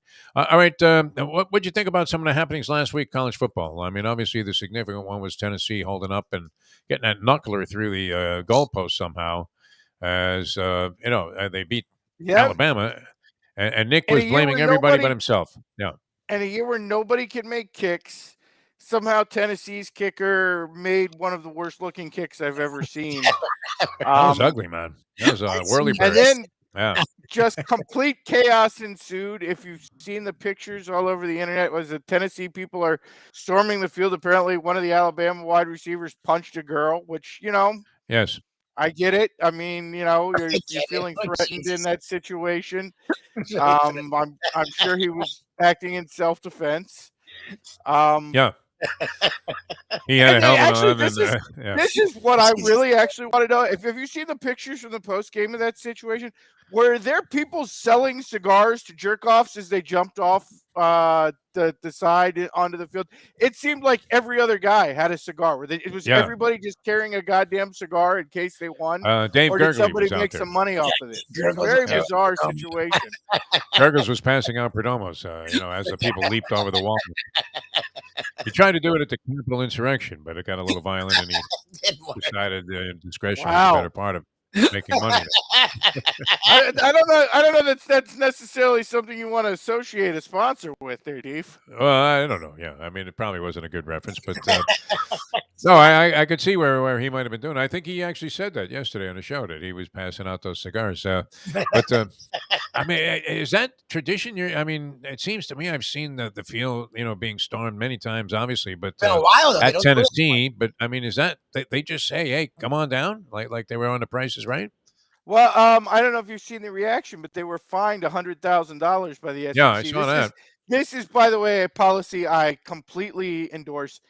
Fans rush the field way too easily, and they shouldn't do it. You should act like you've been there. Like Tennessee, you won a national championship in '98. Like, you should not be storming the field over a regular season win. But they were fined $100,000, and the school president was asked about it. He was like, best $100,000 we ever spent. Of course. So there you go. Apparently, everybody was into Center. it. I don't personally. I think if you're a school that's won a national championship, you shouldn't be rushing the field over a regular season win. Like, you should act like you should expect to beat Alabama more than once every decade or two, the way you have been. But I also, and this may or may not be part of the big board, I get the instinct Alabama loses. It's a rare enough occasion that you can celebrate. Yeah. I don't know about bringing cigars to the game just in case you do celebrate. That was weird. Yeah, why you have? I don't know about rushing Alabama players, because a lot of those dudes are pretty big. Yes. So there are elements within it that I don't necessarily approve it, but in general, it happens too often. Lubie can tell you, because I think Lubie and his fellow FSU basketball fans stormed the court like 13 times while Lubie was at 5 years there, I stormed it 3 times. Like, you're not wrong. Like, once you storm it once, isn't that the storming? Like, how much do you storm a court? Now you better do it again, right? Right. I mean, they didn't. Isn't that what did you in ultimately? Oh no, that was the Black Panther Party. That was a protest. Rutgers, but I mean, it's similar. It was a court, people on the court, and I do not have a fondness for that particular. It was a sit-in. I know mascots and people a sit-in. I don't like any protesters because of that incident. That's still. I mean, I would have to say one thing DeSantis has done, I've approved of, where he passed that law that you could just run over protesters in your car. I was like, where was that at Rutgers 20 years ago, Ron? That's when I needed it. And of course, the classic story. The professor has a big bet on UMass. I mean, going down in the game, on Rutgers. Remember, Camby was out. They're getting 28 points and they're winning inside straight up info at halftime. Yeah, was a coast. He was coasting. Coasting to an easy win, and sitting Again, as does you I've in. said, you could have the way UMass was playing. You could have locked UMass in that game in that building by themselves for the second half, and they still weren't going to cover that game. You could have had the Black Panthers take their top 5 guys and go against Rutgers, and they still were going to cover the point spread. Yeah, no, that was ugliness. Probably the toughest beat of all the stories. I mean, I've heard a zillion of them. That may be the all-time classic there. You have nothing to do that's just the thing of beauty. All right, Professor, you want to get into college plays here? What do you have this week? Have you looked over the slate? We could do that. Lubie throw me off because for some reason I'm getting ready to go here, and Lubie's texting me about Kanye West and Pete Davidson randomly, which you talking about how you think I'm such a big lover of celebrity news and entertainment. You're the one that brought it to my attention. It's throwing me off my game. But it's interesting because as I was logging on the first time before my computer melted down, you were calling LSU and Ole Miss a toss-up, and I will tell you, I think this is a spot to attack. I don't think this game is a toss-up at all. I think the wrong team is getting points. I don't buy LSU at all. I know people now kind of into them after their offense looks semi-competent against a bad Florida team. I think Ole Miss is going to go in and absolutely romp LSU this weekend. They're getting 2 points. Look, whatever your max unit bet is, I think this is a spot to at least consider it, if not attack it. Want to emphasize here, I think probably the easiest number I've seen to this point this year, take Ole Miss, take the point, take Ole Miss money line, bet it however you want to bet it. Get your money down on Ole Miss. They are absolutely winning this game. All right, it sounds good. And I will personally, I haven't looked yet. I will be looking for reverse lines on that one. Again, want to emphasize that that's our game of the week, game of the year, game of whatever. It's our 5-star lock. We never lose, can't lose. I wish I thought you were going to offer people their money back if they lost. I wish I had a shoe to hold up before the camera so I could say it's our shoe-in of the week. Shoe-in of the week. Oh, my God. Your double seal gold wheel, platinum play of the century. All right, that's a good one. I can go along with that. I was saying it was a toss up, more or less, just from the point spread standpoint. But I get it, and I haven't been that impressed with LSU in the times that I've seen them. They look very, very vulnerable, and they haven't been great. Obviously, the opener we watched, with a little more attention because they were going against Florida State there. In that game, at the Superdome, yes. Right? Now the Mercedes Dome. No, it's actually the Caesars Dome now.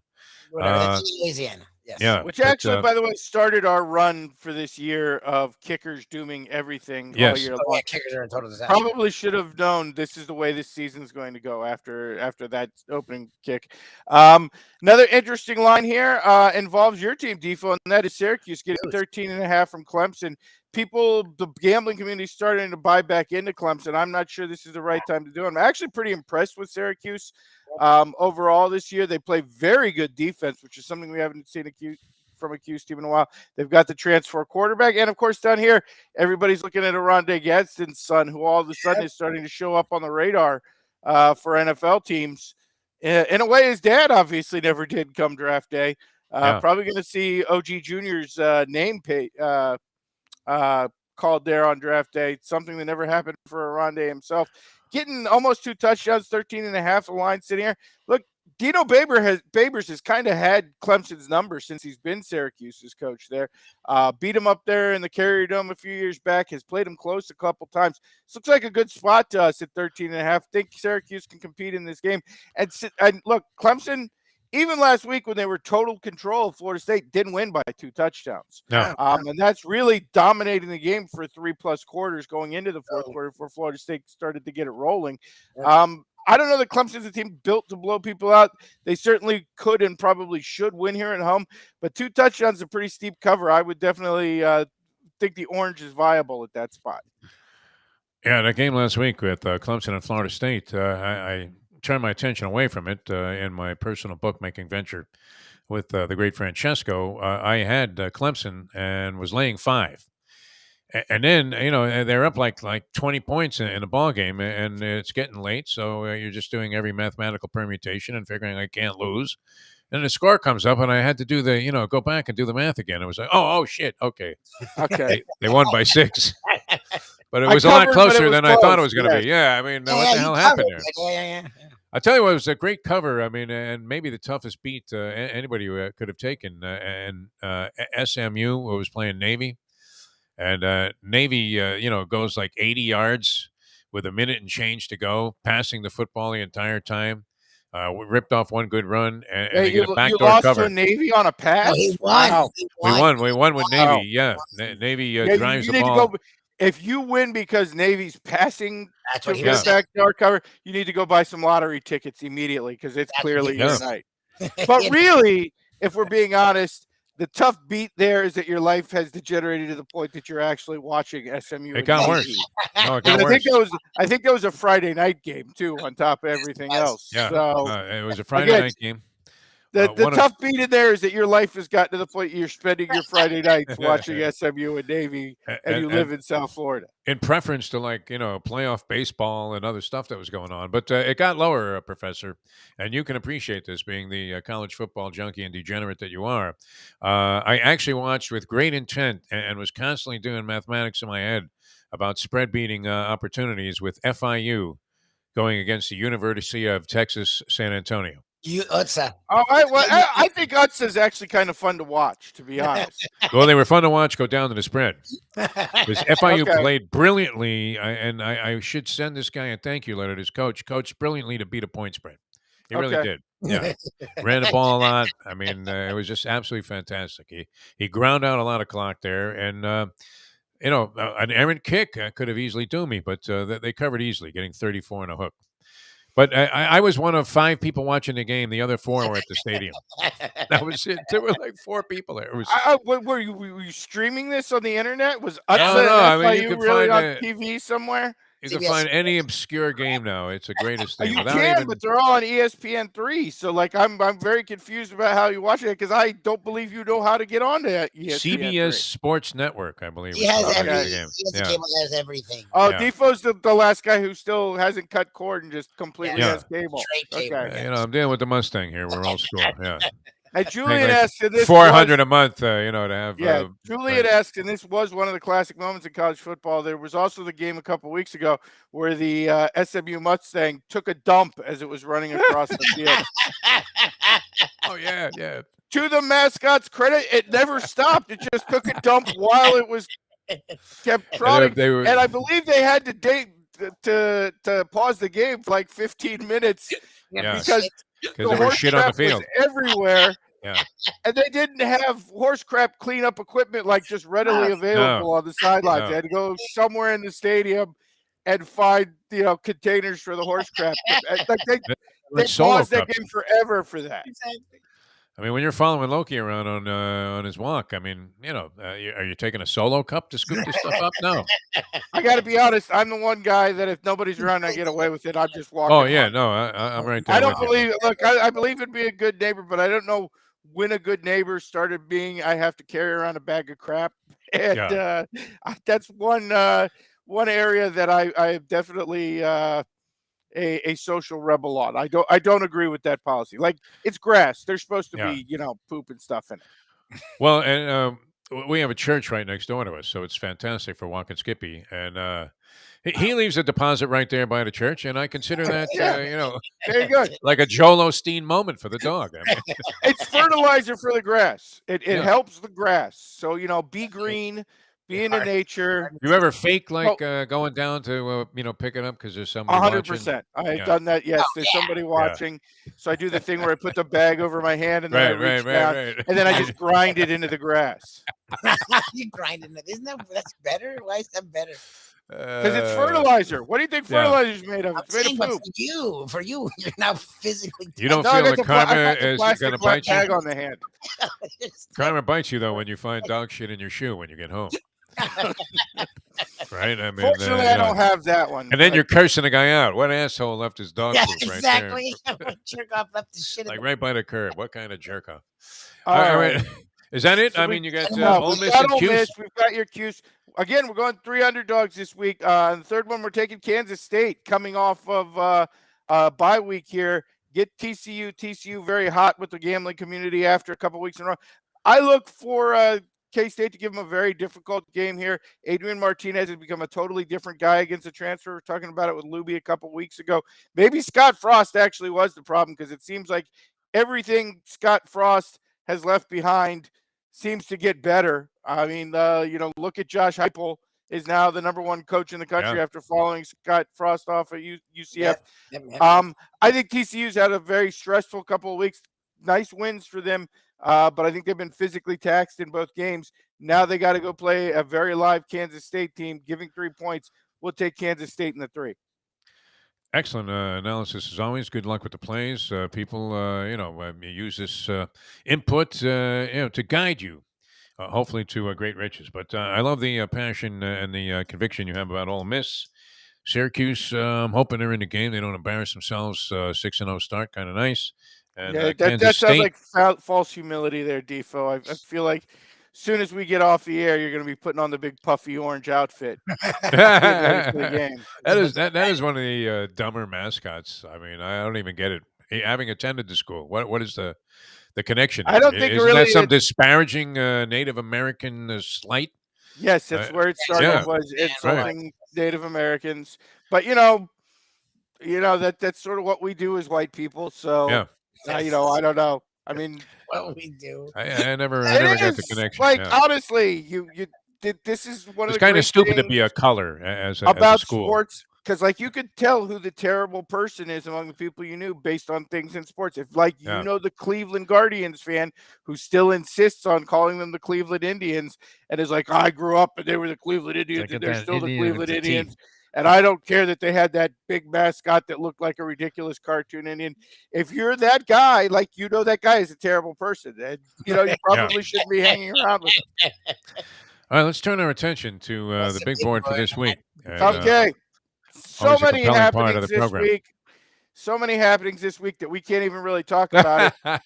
So we're just calling it the big board of week in review, because a lot of shit went down this week, Defo.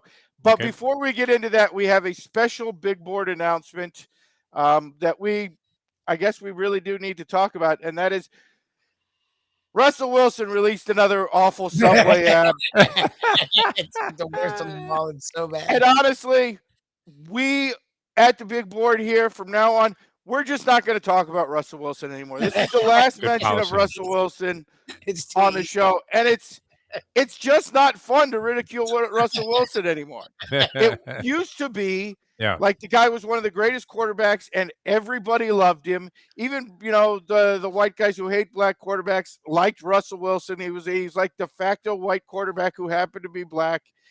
Everybody liked the guy, and very few people knew what a dork he is. Now everybody knows what a dork he is. Subway seems to be playing up the dorkiness. He's actually embracing the dorkiness for money, and he's terrible. It has gone from being a counterculture move to hate on Russell Wilson to just being like the guy who's punching a guy in a wheelchair. There's no point in hating on Russell Wilson anymore. He can't play football, and the whole world knows what a dork he is. He's just flat out showing you publicly every chance he gets what a dork he is. So no more picking on Russell Wilson here at the big board. Makes sense. I mean, he's one pick six away from calling Vince McMahon and looking for a spot on the WWE roster. It's gotten so bad that Russell Wilson isn't going to wear his own jersey anymore. Russell Wilson's going to show up in a Geno Smith jersey. It is amazing addition by subtraction there in Seattle with Geno playing some lights out ball there at times. All right, there you go. So a band, excellent special announcement for the people out there that were looking for more Russell Wilson references. But we're not going to pick on the infirmed. Let's move on to the big board of the week in review, and that starts with number 5, which is the Washington Commanders. Every time you think this franchise cannot hit a new low point, they manage to limbo right underneath that bar. The week starts with Daniel Snyder basically blackmailing the NFL, telling them, I know all your secrets, and if you try to kick me out, I'm going to reveal them. And comes out 2 days ago with a different story, which is that 2 Washington Commanders fans, after winning the 50-50 raffle at the stadium for $14,000, which, first of all, the 50-50 raffle At a Commanders game, it only pays 14 grand. Yeah, That's like no, the that's- numbers you see at a Marlins game. That's pathetic. It's like a thistledown pick 3 pool. Yeah. 14 grand is like the kind of pool, I don't know. I think high schools do better on their 50-50 raffle than apparently the Commanders do. I guarantee high school football games in Texas, the raffle's bigger than $14,000. But that's not where we're going with this. The fan wins it, gets his check, and the check bounces. No, to the Washington Commanders. The Washington Commanders welched on the bet for the guy who won the 50-50 raffle, which was only 14 grand to start with. Oh my God! Well, and they pocketed 14 themselves, I guess, or I don't know. Does that go to charity? I'm not sure. You could even count on that. Apparently, they didn't pocket 14 because if the 14 to the winner went bust, I gotta assume the 14 to the charity went bust too. The same people must be collecting this money that we're collecting for Beasley Broadcasting when they sold 1470. So we somehow find ourselves in a beef with. Yeah. Excellent. All right. They welched on a bet. That's outstanding. That's number 5. Number 4. And I don't know if you've been following this story or not. This on the left is Hans Niemann. Oh, yeah. He is a world-ranked chess player who has been accused, and from as far as I can tell from the details of this story, accused accurately by everybody in chess of being a cheater. Apparently, he was wearing some sort of buzzer device that was linked to a supercomputer that would send a series of taps to tell him what the optimum move is. This has been talked about by Magnus Carlsen and a few other top chess players in the world. And now he is all suing each of them for $100 million, for a total of $400 million for defamation and libel. Here's my first question. If you go out in public with this haircut, what the hell can your reputation possibly be worth? Because it ain't $400 million. He's like Jose Altuve, this cat, man. I mean, he's wired up, exactly. By the feds practically. I've been reading that story. As far as and look, we all know with this Alex Jones things, and I think we were all glad to see Alex Jones lose $1 billion because he's a jerk off. But I don't like the fact that this guy, who clearly is a cheater, can sue these people for $400 million because they've been calling a cheater. That, for me personally, and for the Defo show, sets a very bad precedent where the New England Patriots are concerned. You sure you weren't at the Kraft wedding, Professor? Yeah, exactly. That's true. I'm just saying, if we're getting a point in this country where people who cheat and get caught cheating get called a cheater and then sue you because you called them a cheater, that's not a good deal as far as I'm concerned. It's a bad, I don't want America great again. That's what we're trying to do here. I don't want to have to set up an LLC to do appearances on this show. I'm worried about the sex. Oh, believe me, No, we're open fodder for any kind of libel suit there. The way that, a lot of that things are going here, they may as well be building a moat for us, on that island that is tough to get off, like Papillon found. All right, that's number 4. A cheater suing for being called a cheater. Number 3.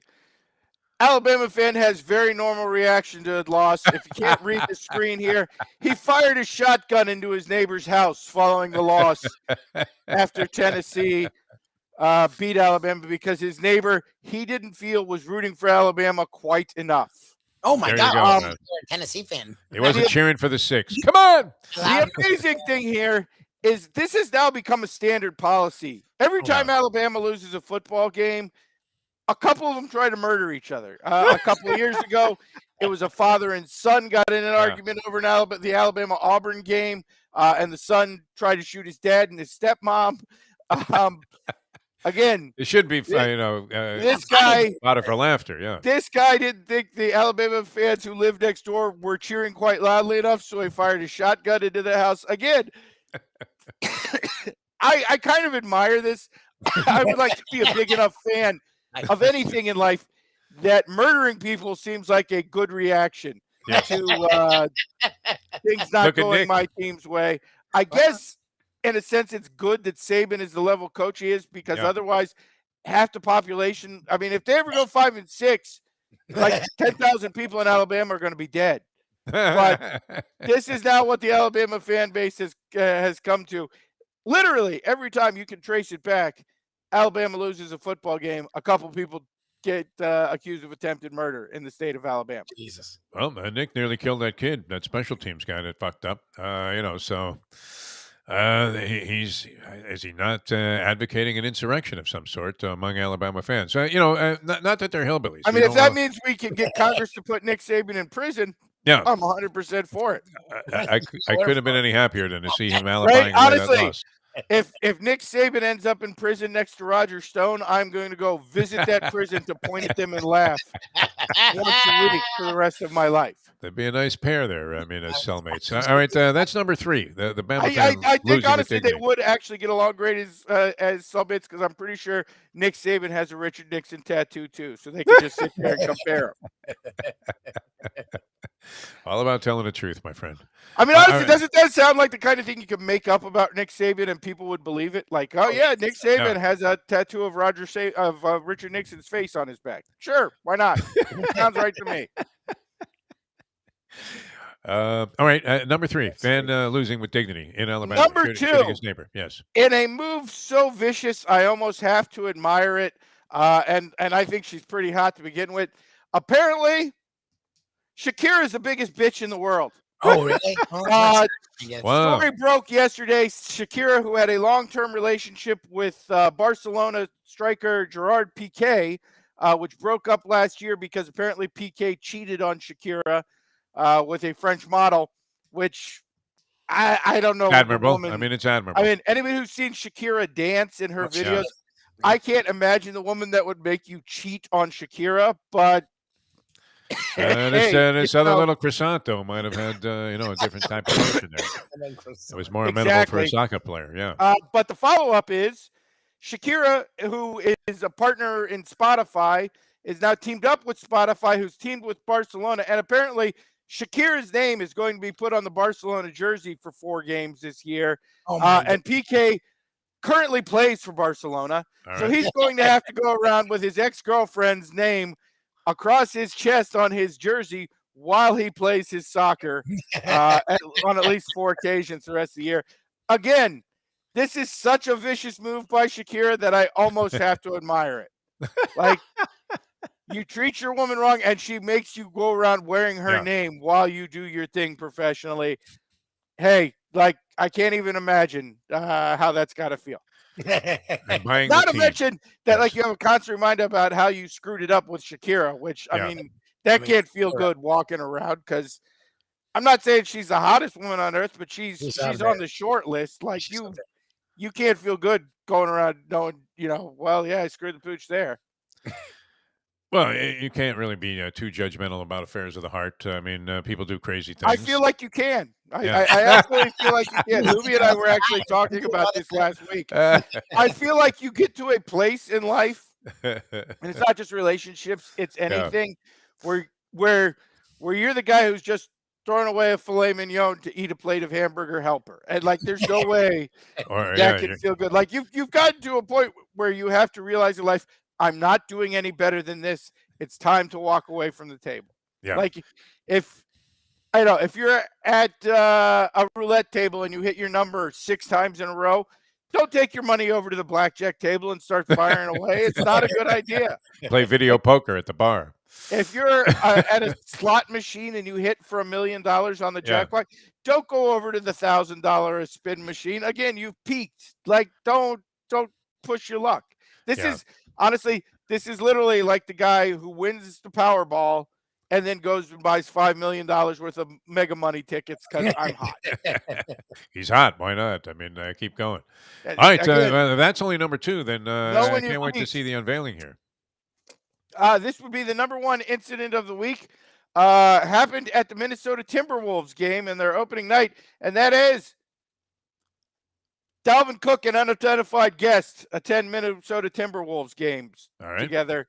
I don't know if you can see that, but it was a picture that was highly published yesterday, which that is Dalvin Cook sitting front row at a Minnesota Timberwolves game. And next to him, after years of seclusion, there's Bigfoot sitting next to Dalvin Cook at the Minnesota Timberwolves games. Number 1 part about this, I'm glad to see after years of being a recluse and trying to avoid the paparazzi that Bigfoot now feels comfortable to come out and go to a Minnesota Timberwolves game. I'm personally saying that if you're going to go to an NBA game in Bigfoot and debut yourself, I don't know that a Timberwolves game is necessarily where I'd want to go. I feel like if you're Bigfoot and you're willing to come make public appearances, even the Warriors will give you front row seats. And I know those things go for like $14,000 a seat. You could certainly get seated next to Jack Nicholson at a Lakers game these days. Yes. So I don't know that the T-Wolves is necessarily the way I go. Maybe Bigfoot is a big Karl Anthony Towns fan. I don't know. The number two thing I am glad to see in this world where we have so much hate and so much divide, particularly surrounding this issue, I just want to compliment Dalvin Cook and Bigfoot for feeling comfortable enough to have date night in public at the Minnesota Timberwolves game in the front row. So keep reaching for that rainbow, Dalvin and Bigfoot. I'm glad to see it. And I'm glad to see, honestly, as Dalvin Cook is a guy who's had domestic violence problems in the past and had some animal abuse problems in the past, that Dalvin Cook has now come so far that he's willing to take Bigfoot out in public like that. Actually, it seems very congruous with the Timberwolves and Bigfoot. With you're talking about Timberwolves wilderness. You're assuming that Bigfoot is out there leaving a giant footprint in the snow somewhere. I don't know what the connection is. Does Bigfoot eat wolves? I don't know. Just romping around in the wilderness there, man. They haven't been able to find this cat forever, man. So unbelievable. I don't know exactly why Bigfoot and Dalvin Cook chose a T-Wolves game. Maybe it was because outside of the Vikings locker room, there's the only other black people in Minnesota, so they wanted to feel comfortable. A lot of people named Sven there when we visited for the Super Bowl. Now that Prince is dead, I don't know that there's any other black people in Minneapolis for them to hang out with. So. That might be true. Yeah. All right, Professor. Excellent as always, man. A week in review. I mean, all over the place and fantastic, and some strong plays there on the college football slate. We want to wish you, of course, a great, very successful Degenerate weekend. Check out the Foundry. Yeah, you got football going on all day, Saturday, Sunday, and both a Saturday and Sunday brunch, right? Yes. Yep. Yes. Every time I blow by there around that time of day, man, on my way to various gambling establishments, I always look and go, wow, look at that, packed. Don't be afraid to stop in and have a glass of Chardonnay, Deef. I might take you up on that. Maybe have two or three, He wasn't offering. He's saying as a customer. Yeah. Actually, no, we don't need Defo Mustang more than has the Defo family. Oh, man. Yeah, Mustang. That third bottle is always the one that gets me. The third bottle. Yeah, at 42 a pop. All right. Thanks, Professor. Always a pleasure, my friend. You're you a great American. Great one. All right. Great stuff. The Professor. All right, Mark Lawrence coming up right around the corner here. We're going to take just a brief time away here on a Degenerate Friday to reset things. Mark Lawrence, playbooksports.com, going to join us here on the show. And then after that, the Gambling Gourmet, Mike Mayo, will finish things off here on a Degenerate Friday. We'll be back with more in a moment. Now that. Date 33. Folks, Tony Segreto here. Let me ask you a question. What do you look for when you go out to eat? Good food, obviously, friendly atmosphere, not too loud, but good energy, reasonable prices, and a place where you feel comfortable. All those ingredients, no pun meant there, are hard to find unless you're talking about the Texas Roadhouse. You see, they encompass all of those attributes. Really, really good food, amazing atmosphere, good for a family, good for a date, or just a night out for yourself, and prices that will make you extremely happy. Their ribs, unmatched. Steaks, hand-cut every day. Everything, and I mean everything, is made on site, including their incredible bread.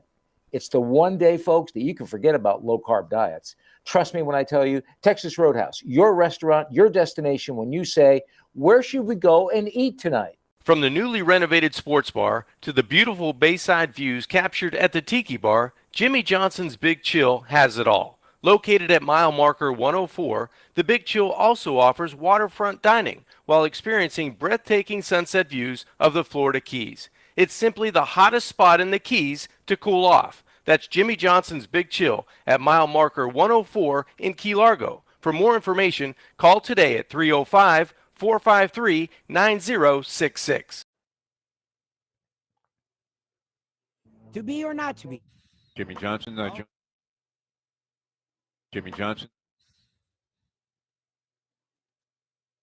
How many gamblers did I bail out last weekend with my game of the year? A $100 bettor made $10,000. A $500 bettor made $50,000. Well, I got 6 games on Sunday that I'm releasing absolutely free. These games are a burial, a blowout, a human lock. You can bet your unborn children on these 6 games. I believe. We now return to the Defo Show. If you're going to gamble, it's always good to do it with some level of conviction. If you're going to back up your own picks with your own hard-earned cash. Welcome back to the show with Degenerate Friday. Jeff DeForest, Mike Lubitz here on South Florida Live. And we have the Gambling Gourmet still ahead. But always a pleasure to welcome this man. I was perusing just before the show came on as I popped my computer on, and there it was. And that was the Morning Cup of Coffee that is published by the great Mark Lawrence on PlaybookSports.com. That is a great read, man. I love that thing, Mark Lawrence. I know you go into great detail and depth in a lot of your publications there online, but I love that. I would imagine that's a big seller there for you among your many followers. Thanks, Defo. Yes, it is. It's really popular because it's a real quick read, as you mentioned. You know, you read the thing in a couple, 2 or 3 minutes, and kind of get your day kick-started with the world of sports.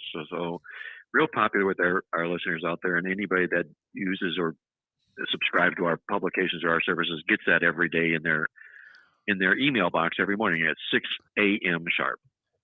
You know, I'm right there with you, man. I mean, as soon as it hits 6, I pop that on, and it's absolutely fantastic. All right, things that you're seeing. I mean, I guess there's nothing better. A sweet scenario as I was looking at a hunched-over, snibbling, broken Nick Saban trying to explain the 17 penalties and the Alabama loss to Tennessee. And it did seem like there were 2 games that stood out with handicappers last week. And I think you might have been or mentioned at least one, if not both. Tennessee, everybody loved Tennessee over Alabama, and they ended up winning outright, getting 7. And everybody loved Penn State over Michigan, and they ended up getting throttled. So what did you see on last week's ticket that stood out to you, Mark Lawrence? Well, as you mentioned, I think those were the 2 marquee games, both involving undefeated football teams. And, you know, we're down to 9 teams now that are left undefeated that are unscathed. And it's going to be really, really interesting moving forward to see exactly how those teams fare. Interestingly, we've got a couple of more of those unscathed dogs that are on the football card this weekend. I'm going to talk about one of them here in just a minute here. But basically, what I'm seeing here is the SEC tightening up. The Sphinx is tightening up on the SEC right now. Alabama, we saw that. Georgia will probably be pressed into a close call football game, whether they win or they lose, but it happens invariably to every team every year. And inside the Southeast Conference, which is, everybody knows, the premier conference in college football, is getting tighter and tighter and tighter. So it's great football. I love watching it, and I love to see the goalposts being carried off the field as they were at in Nashville. Really nice to see. I know they're whining and they're complaining about having to replace those goalposts, but you know, who really gives an F about, you know, having to replace those goalposts when they accomplished exactly what they did? That was great football. I mean, the only thing could have been sweeter is if instead of dumping them into the river there, they just shoved them right up Nick's fanny after the game. A serious dose of proctology there for the one and only Nick Saban. All right, let's get to your plays. Mark Lawrence, PlaybookSports.com. You can log on at PlaybookSports.com and get all of his fascinating stuff, which I don't know anybody better when it comes to, and you were under this a long time ago, so your database is sensational when it comes to the numerology and all of this analytics and sabermetrics and all of the things that people are leaning on in sports today to comprise teams. You've been dissecting teams with this stuff for a long time. So what do you have for us this week, Mark? Well, we're gonna focus just in what we were talking about, these undefeated dogs right now taking points at this stage of the football season, and you get guaranteed their best effort in contests like this. And I think the points ultimately become the bonuses. So we call this putting on the stats, and we're going to put the stats on with these undefeated. Putting on the stats, all right. Who's going to be putting on the stats? We love that this time of the year. First place is Syracuse. We're going to take 13.5 against Clemson. And this is a Syracuse football team that has their record is perfect 6-0, and it's deserving because they've won the yards in 5 of those 6 football games. They're winning the yardage by 163 yards a contest. And now they're going to take 13.5 points against Clemson, who just comes off the win over Florida State, which looked good on paper. But if it weren't for the fourth quarter last week when they outscored Florida State 14-0, it would have been a scare. It would have been a close call game for Clemson. I think you're going to get everything out of Syracuse in this game here, and I'll take them plus the 13.5. Very good. I'm on board with that. But I'm in Dusty Springfield mode there, wishing and hoping and praying that Syracuse can somehow miraculously pull out a straight up win, which Clemson has been vulnerable at different times. They were sort of dominating that game for as you said, late until FSU came back into it and tightened up the score. But I've watched some Clemson football this year. They seem like 2 touchdowns is a lot to give. All right, definitely be worth a shot. All right, what else you have on the college slate, Mark Lawrence? We're going to go way out west, and we're going to place UCLA plus 6.5 against Oregon. The Pac-12's only hope right now to be in the college football playoffs, and then to do that, they would have to go undefeated. So, the entire conference is behind UCLA in this football game. And what UCLA also happens to be is one of only 9 teams in the country that have won those yards in every game they played so far this football season. They've won them by 161 yards a contest.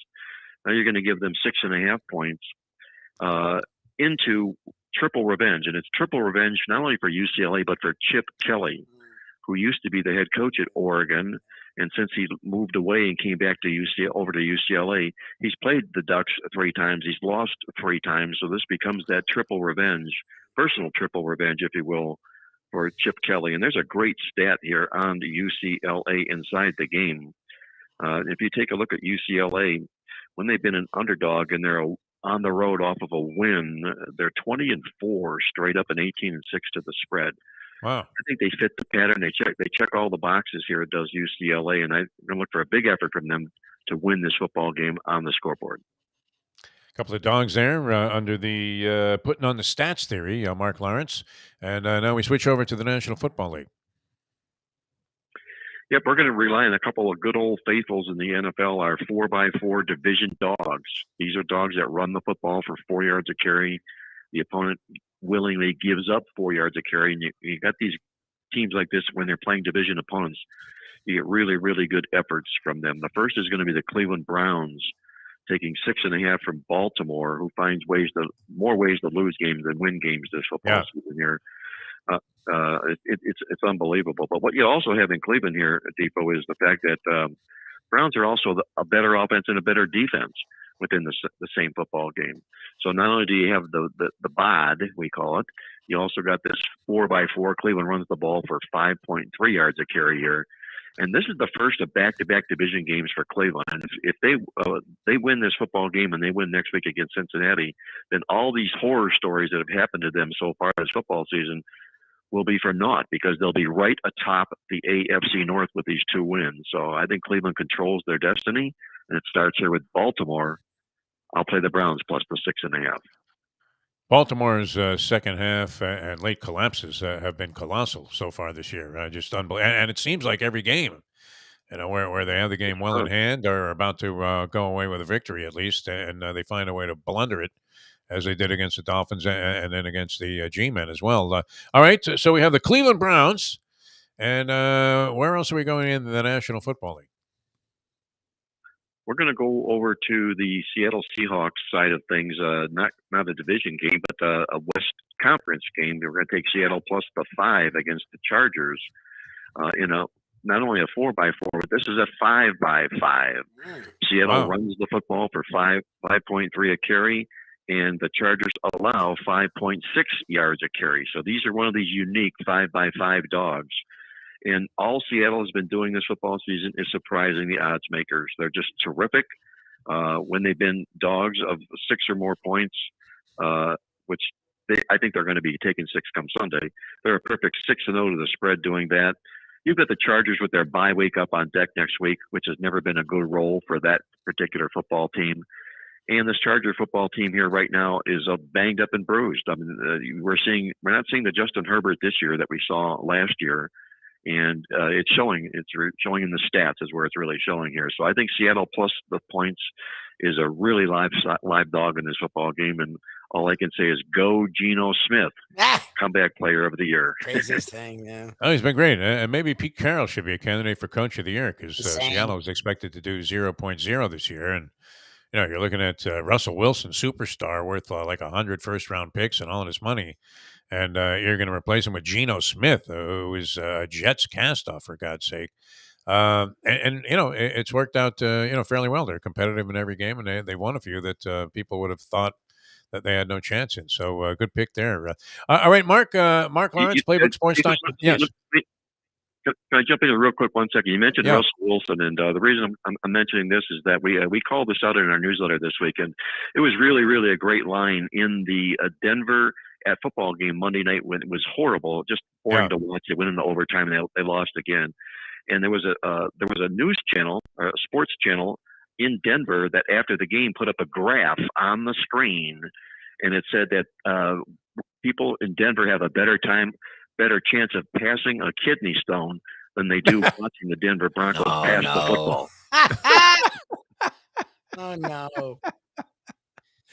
Harsh criticism of the Russell Wilson play. He started the game 10 for 10, all on, pretty much dink passes. He threw a couple down the field. He had a busted coverage he picked up that went for a touchdown. But other than that, he's throwing the ball like 1 yard ahead of him. After that, exactly. Yeah, exactly. Right. Very deceptive, yeah. All right, Mark, PlaybookSports.com. How can people find more of your work? Because it's always fascinating, my friend.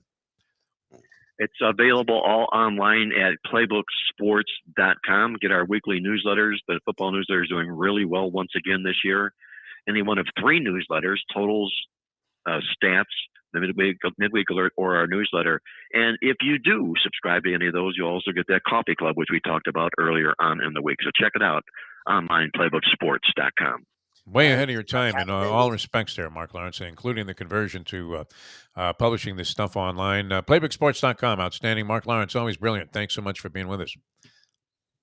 My pleasure as always, guys. Be well, stay safe, and I'll catch you next week. Have a great weekend, sir. It's like listening to Matt Damon in Good Will Hunting, isn't it? When you hear the mathematics behind all the crap. Yep. Unbelievable there, Mark Lawrence. Nice way to dissect a ball game, though. That's for sure. All right. Speaking of dissection, we're going to be dissecting some food later on Mike Mayo's Lunchbox. I'm super stoked. Pizza time, and it's near Lubie's house, so I mean, it's just a dream trip for you. Not so much of a dream for me, but I drive all over freaking South Florida for the Lunchbox. I'm really happy to stay in my home. I'm on 95 and 595 and University, and then I got to find a place. Is this it? The fountains? They said make a left. Yeah, I'll get there. I'm going to try and get there for sure.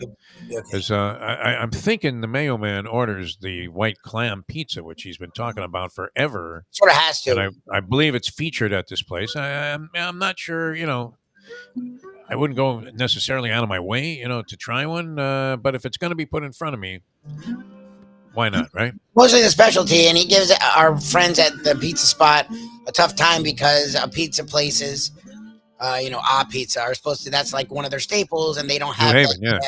They're working on it. But Mayo makes sure, much like Seltzer, that he mentions it every time we do anything with the pizza spot. So I presume, since we're there. He's very obsessive, isn't he, Mayo? Yes. All right. Very weird about stuff like that, yes. All right, well, we'll hear from him in just a minute here on the Defo Show. A Degenerate Friday continues, and it's still spellbinding, some of that numerology of Mark Lawrence. Back with more. I sound like Lee Pete on the old Proline show. Absolutely spellbinding your picks there. No, but we're not touting anything. We're just we're trying to help you out. All right, back with more in a moment. The Gambling Gourmet, Mike Mayo, joins us. Now that. It's time. 8:48. Ponies in Style at Champions, the outstanding simulcasting room at beautiful Hialeah Park.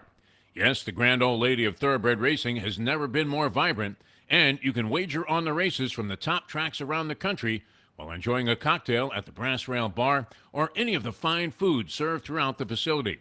If poker is your game, you're covered in Style, and you can play all your favorite Vegas-style games, including blackjack, craps, and roulette, in Hialeah Park's sizzling hot casino. Get a player's card when you walk through the door for all kinds of generous amenities, including our favorite, free play, when you come out to the ultimate casino and entertainment destination, Hialeah Park. Hey folks, Tony Segreto here. You know, since day one, Catholic Health Services has been part of Old School. And since we've started letting people know about them, it's changed their lives. You see, Catholic Health Services, while being recognized as one of the top places for stroke rehab in the country, it's also about a group of people who not just excel in what they do, from the doctors to the nurses to the therapist, on and on and on. It's how they do what they do every single day that separates them from the pack. They do it with a passion, unmatched, and the inclusion of family in every step of the process. Trust me when I tell you this. If you want the best, unmatched rehab with a special group of skilled, caring people, there is truly only one place, and that one place is Catholic Health Services. These days, we're all looking for comfort anywhere we can find it. Thank goodness for Landlubbers Raw Bar and Grill in the Plantation location, because they are making sure you are as comfortable as possible. First of all, they're not only open for delivery and pickup. All you have to do is go to landlubbersbarandgrill.com for both pickup and free delivery. Their hours have changed a little bit. Monday through Thursday from 3:30 to 10, and Friday, Saturday, and Sunday from 11:30 to 10. You're going to have the best wings in the world. You're going to have a great burger. You're going to have their amazing soups. Again, Landlubbers Raw Bar and Grill. It's nice and easy. Just go to landlubbersbarandgrill.com for both your pickup and free delivery. Thank goodness for Landlubbers for making you always feel right at home. All right, so Here's you have my the poem. Let's do it. Roses are red, violets are blue. I got DQ'd from the late double. Sorry, no champagne or caviar for you.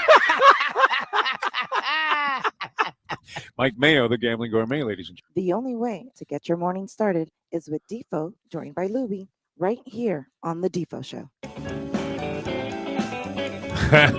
He's back to being grumpy, this kid.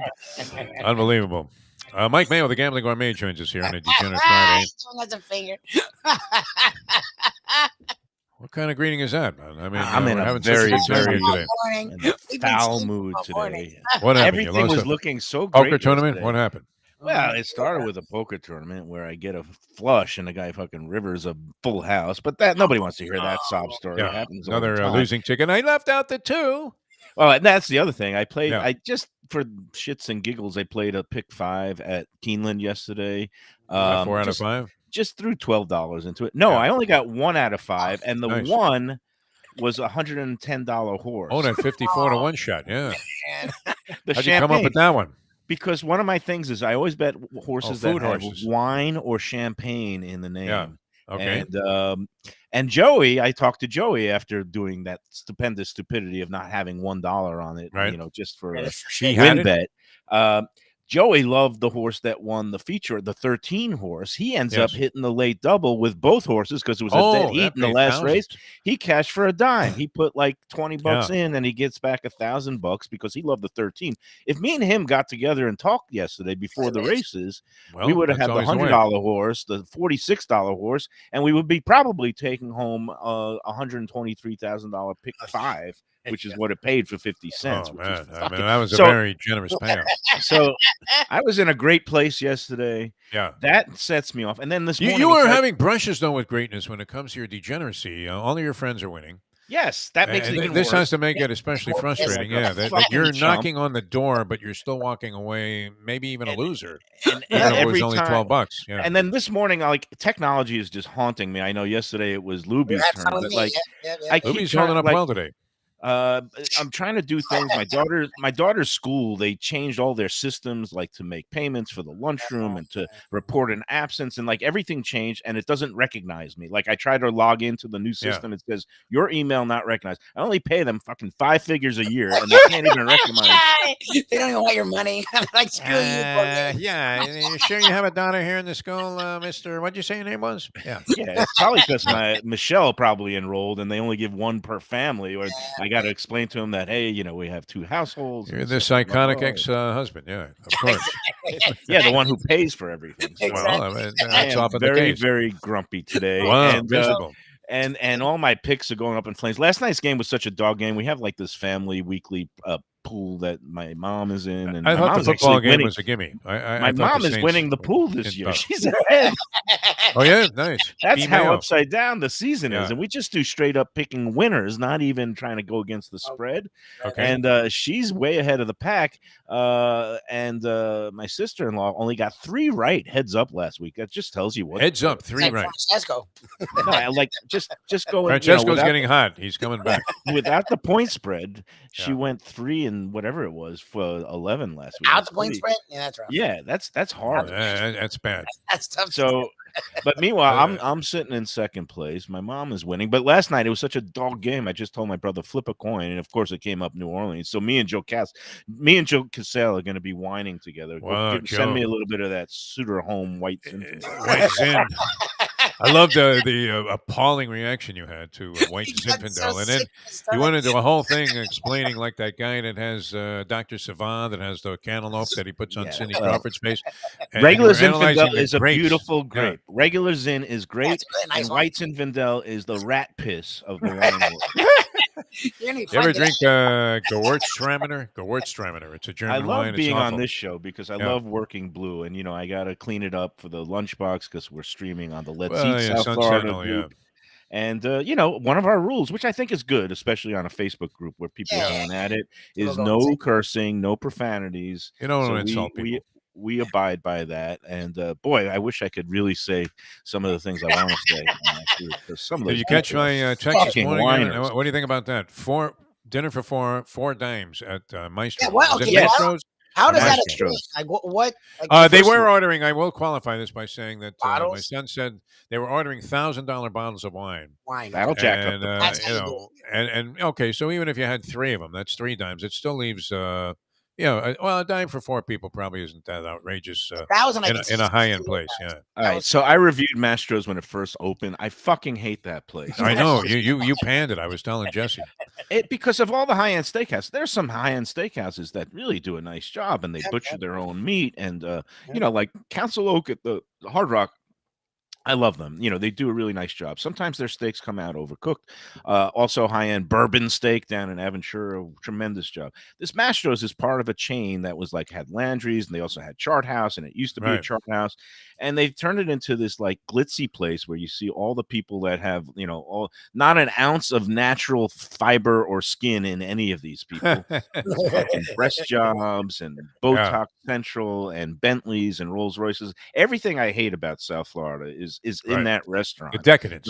They're all there for showing off, right? Yeah. And the meat comes out of cryovac plastic. It's not butchered. It's sent from a central, Wow. Oh, commissary. geez, they don't even do their own meat. No, and it's like people who don't know any better, they just love they think it's great because they spend a lot of money, but it's very Sure. mediocre. They overpromise, Wow. underdeliver.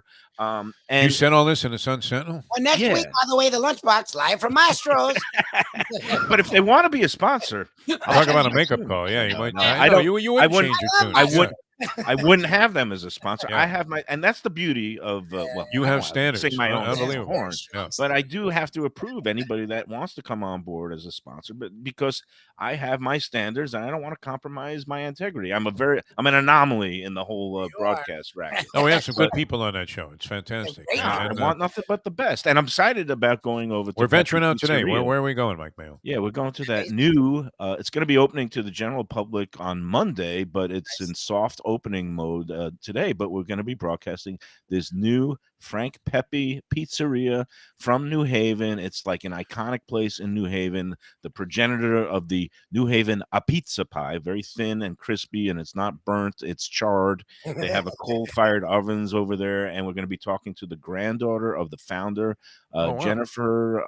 I don't have her name in front of me, but Jennifer is Frank We'll call her Pepe's Jennifer. granddaughter. Oh, we'll just call her Jennifer. Sure. Yeah. We're going to hopefully be tasting a whole wide array of their. What about this clam pie, though? Yeah, we'll That's have the big clam one. pie. We're going Okay. to have the clam pie, and What the should thing I is- expect there, Mike Mayo? Taste of clam? I mean, obviously, but I mean, what's the key to the whole thing? You can expect me to be in a vitriolic mood and spewing bitterness. No, you'll be fine. Laced with. It's early in the morning here. Did you go on the walk of life? Did you go out to the beach there? No, and that's the thing. I've air? got so much to do today. I can't even get on the walk of life, and I gotta, but that's okay. I'm not complaining, and I can't even do my usual like the last few weeks. I've had that good routine.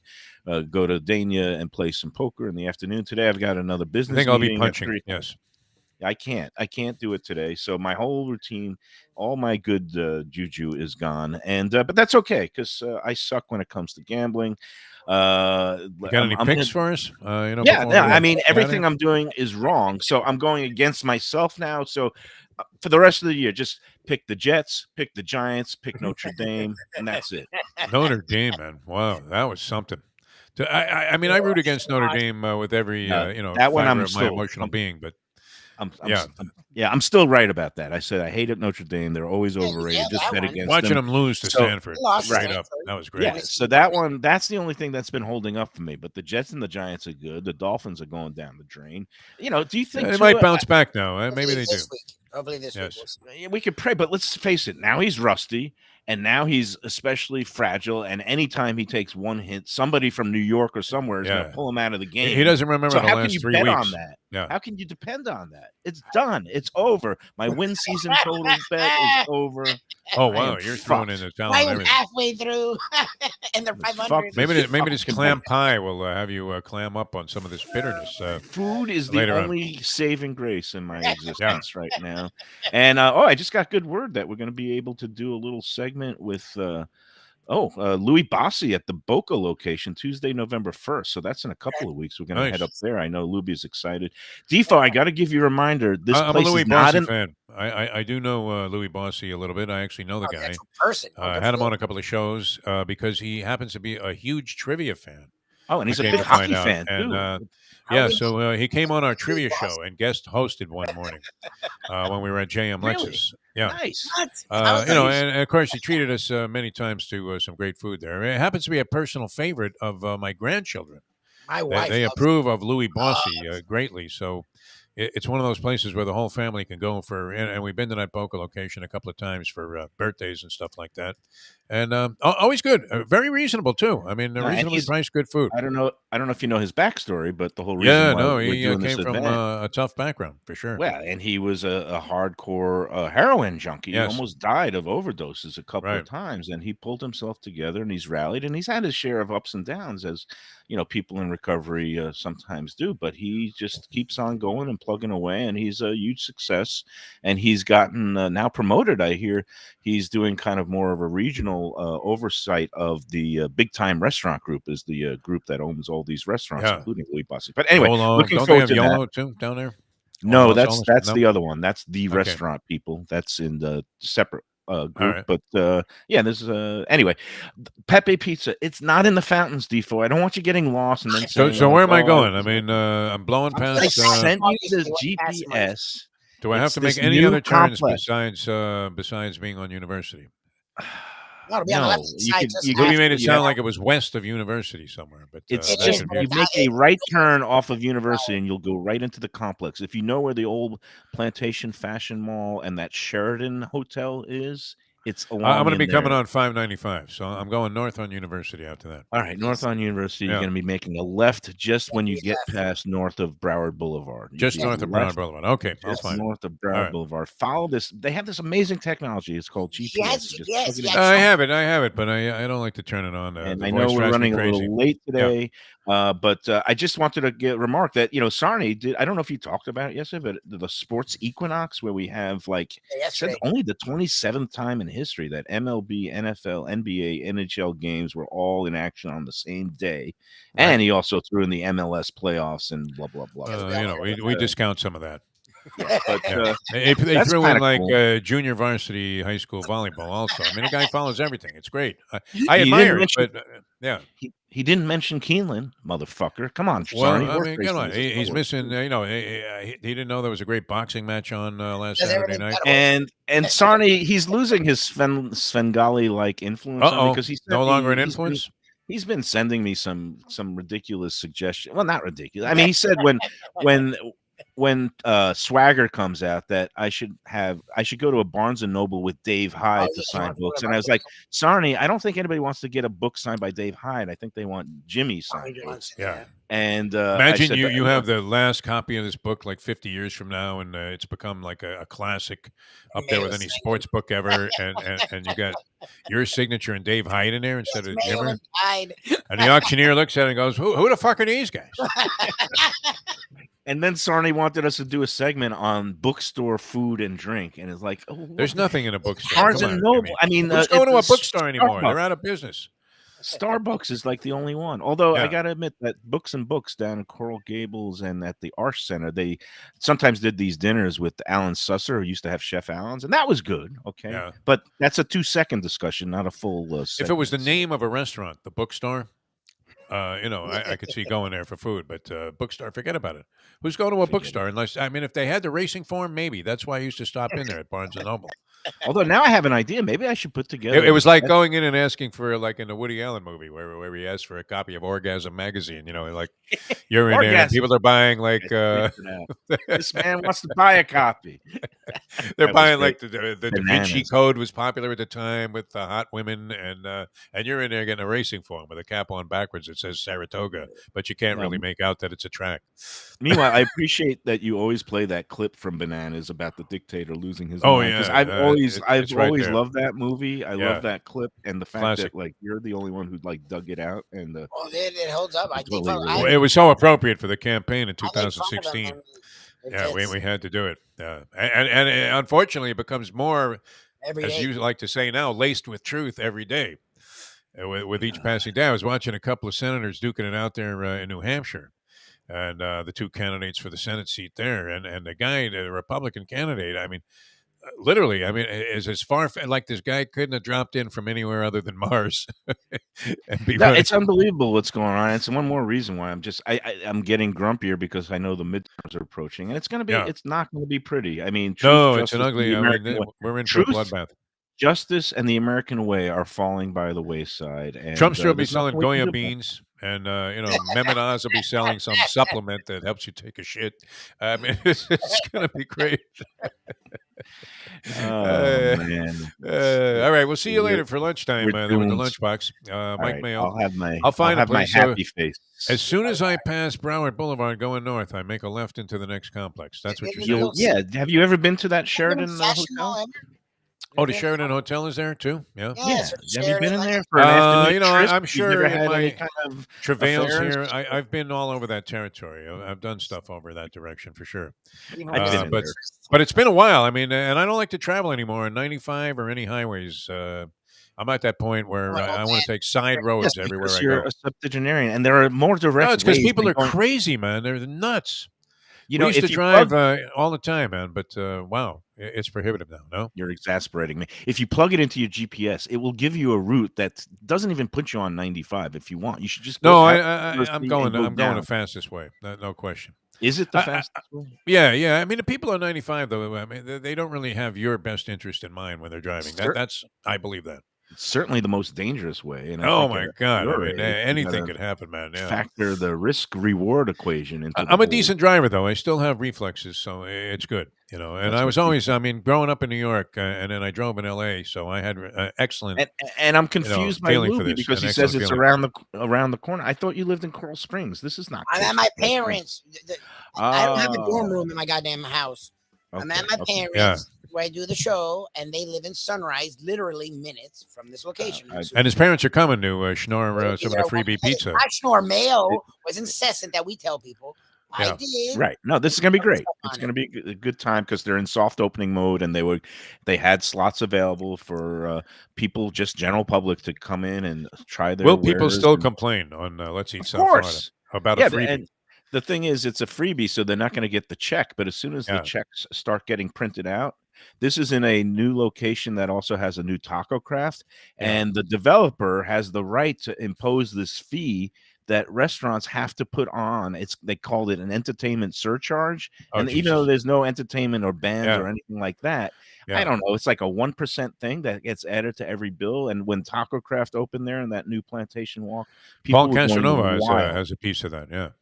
Yeah, but people are going wild on Let's Eat about this 1% Oh, yeah. surcharge that it's not going to the state. It's not even going to the city of Plantation. It's going to the developer himself to offset the costs of whatever it is they had to pay for to develop this new Plantation Walk property. But So what are we talking about? 5 cents on $50? yes, or no, Obviously, wait, it's 50 nothing. It's 1% of Yeah. $100 is $1. So Oh, okay. $50 is Yeah. 50 cents. We're 50 talking cents. about Okay. 50 Yeah. cents. And I got to move the decimal point. yeah, All and, right. All right. We're well, going to we gotta get All outta right. here. So we'll see you at Okay. 12 o'clock, Mike Mayo. Love you, man. And I hope you're in better spirits then. But, Go, you know, take a we walk. dig a grumpy Take a Mayo. I walk. mean, I think you're at your best as a grump. Take a walk or take a shit. No, I don't one or want the grumpy other. mayo. I want happy mayo. Go walk. Oh, on the other show, yeah, it's got to be Happy Mayo. I mean, want come happy on. mayo over there. Okay, We you can don't do want it. some I will, sourpuss on there I going, will you know take what, some this pizza medication. sucks. Yeah. We'll try to.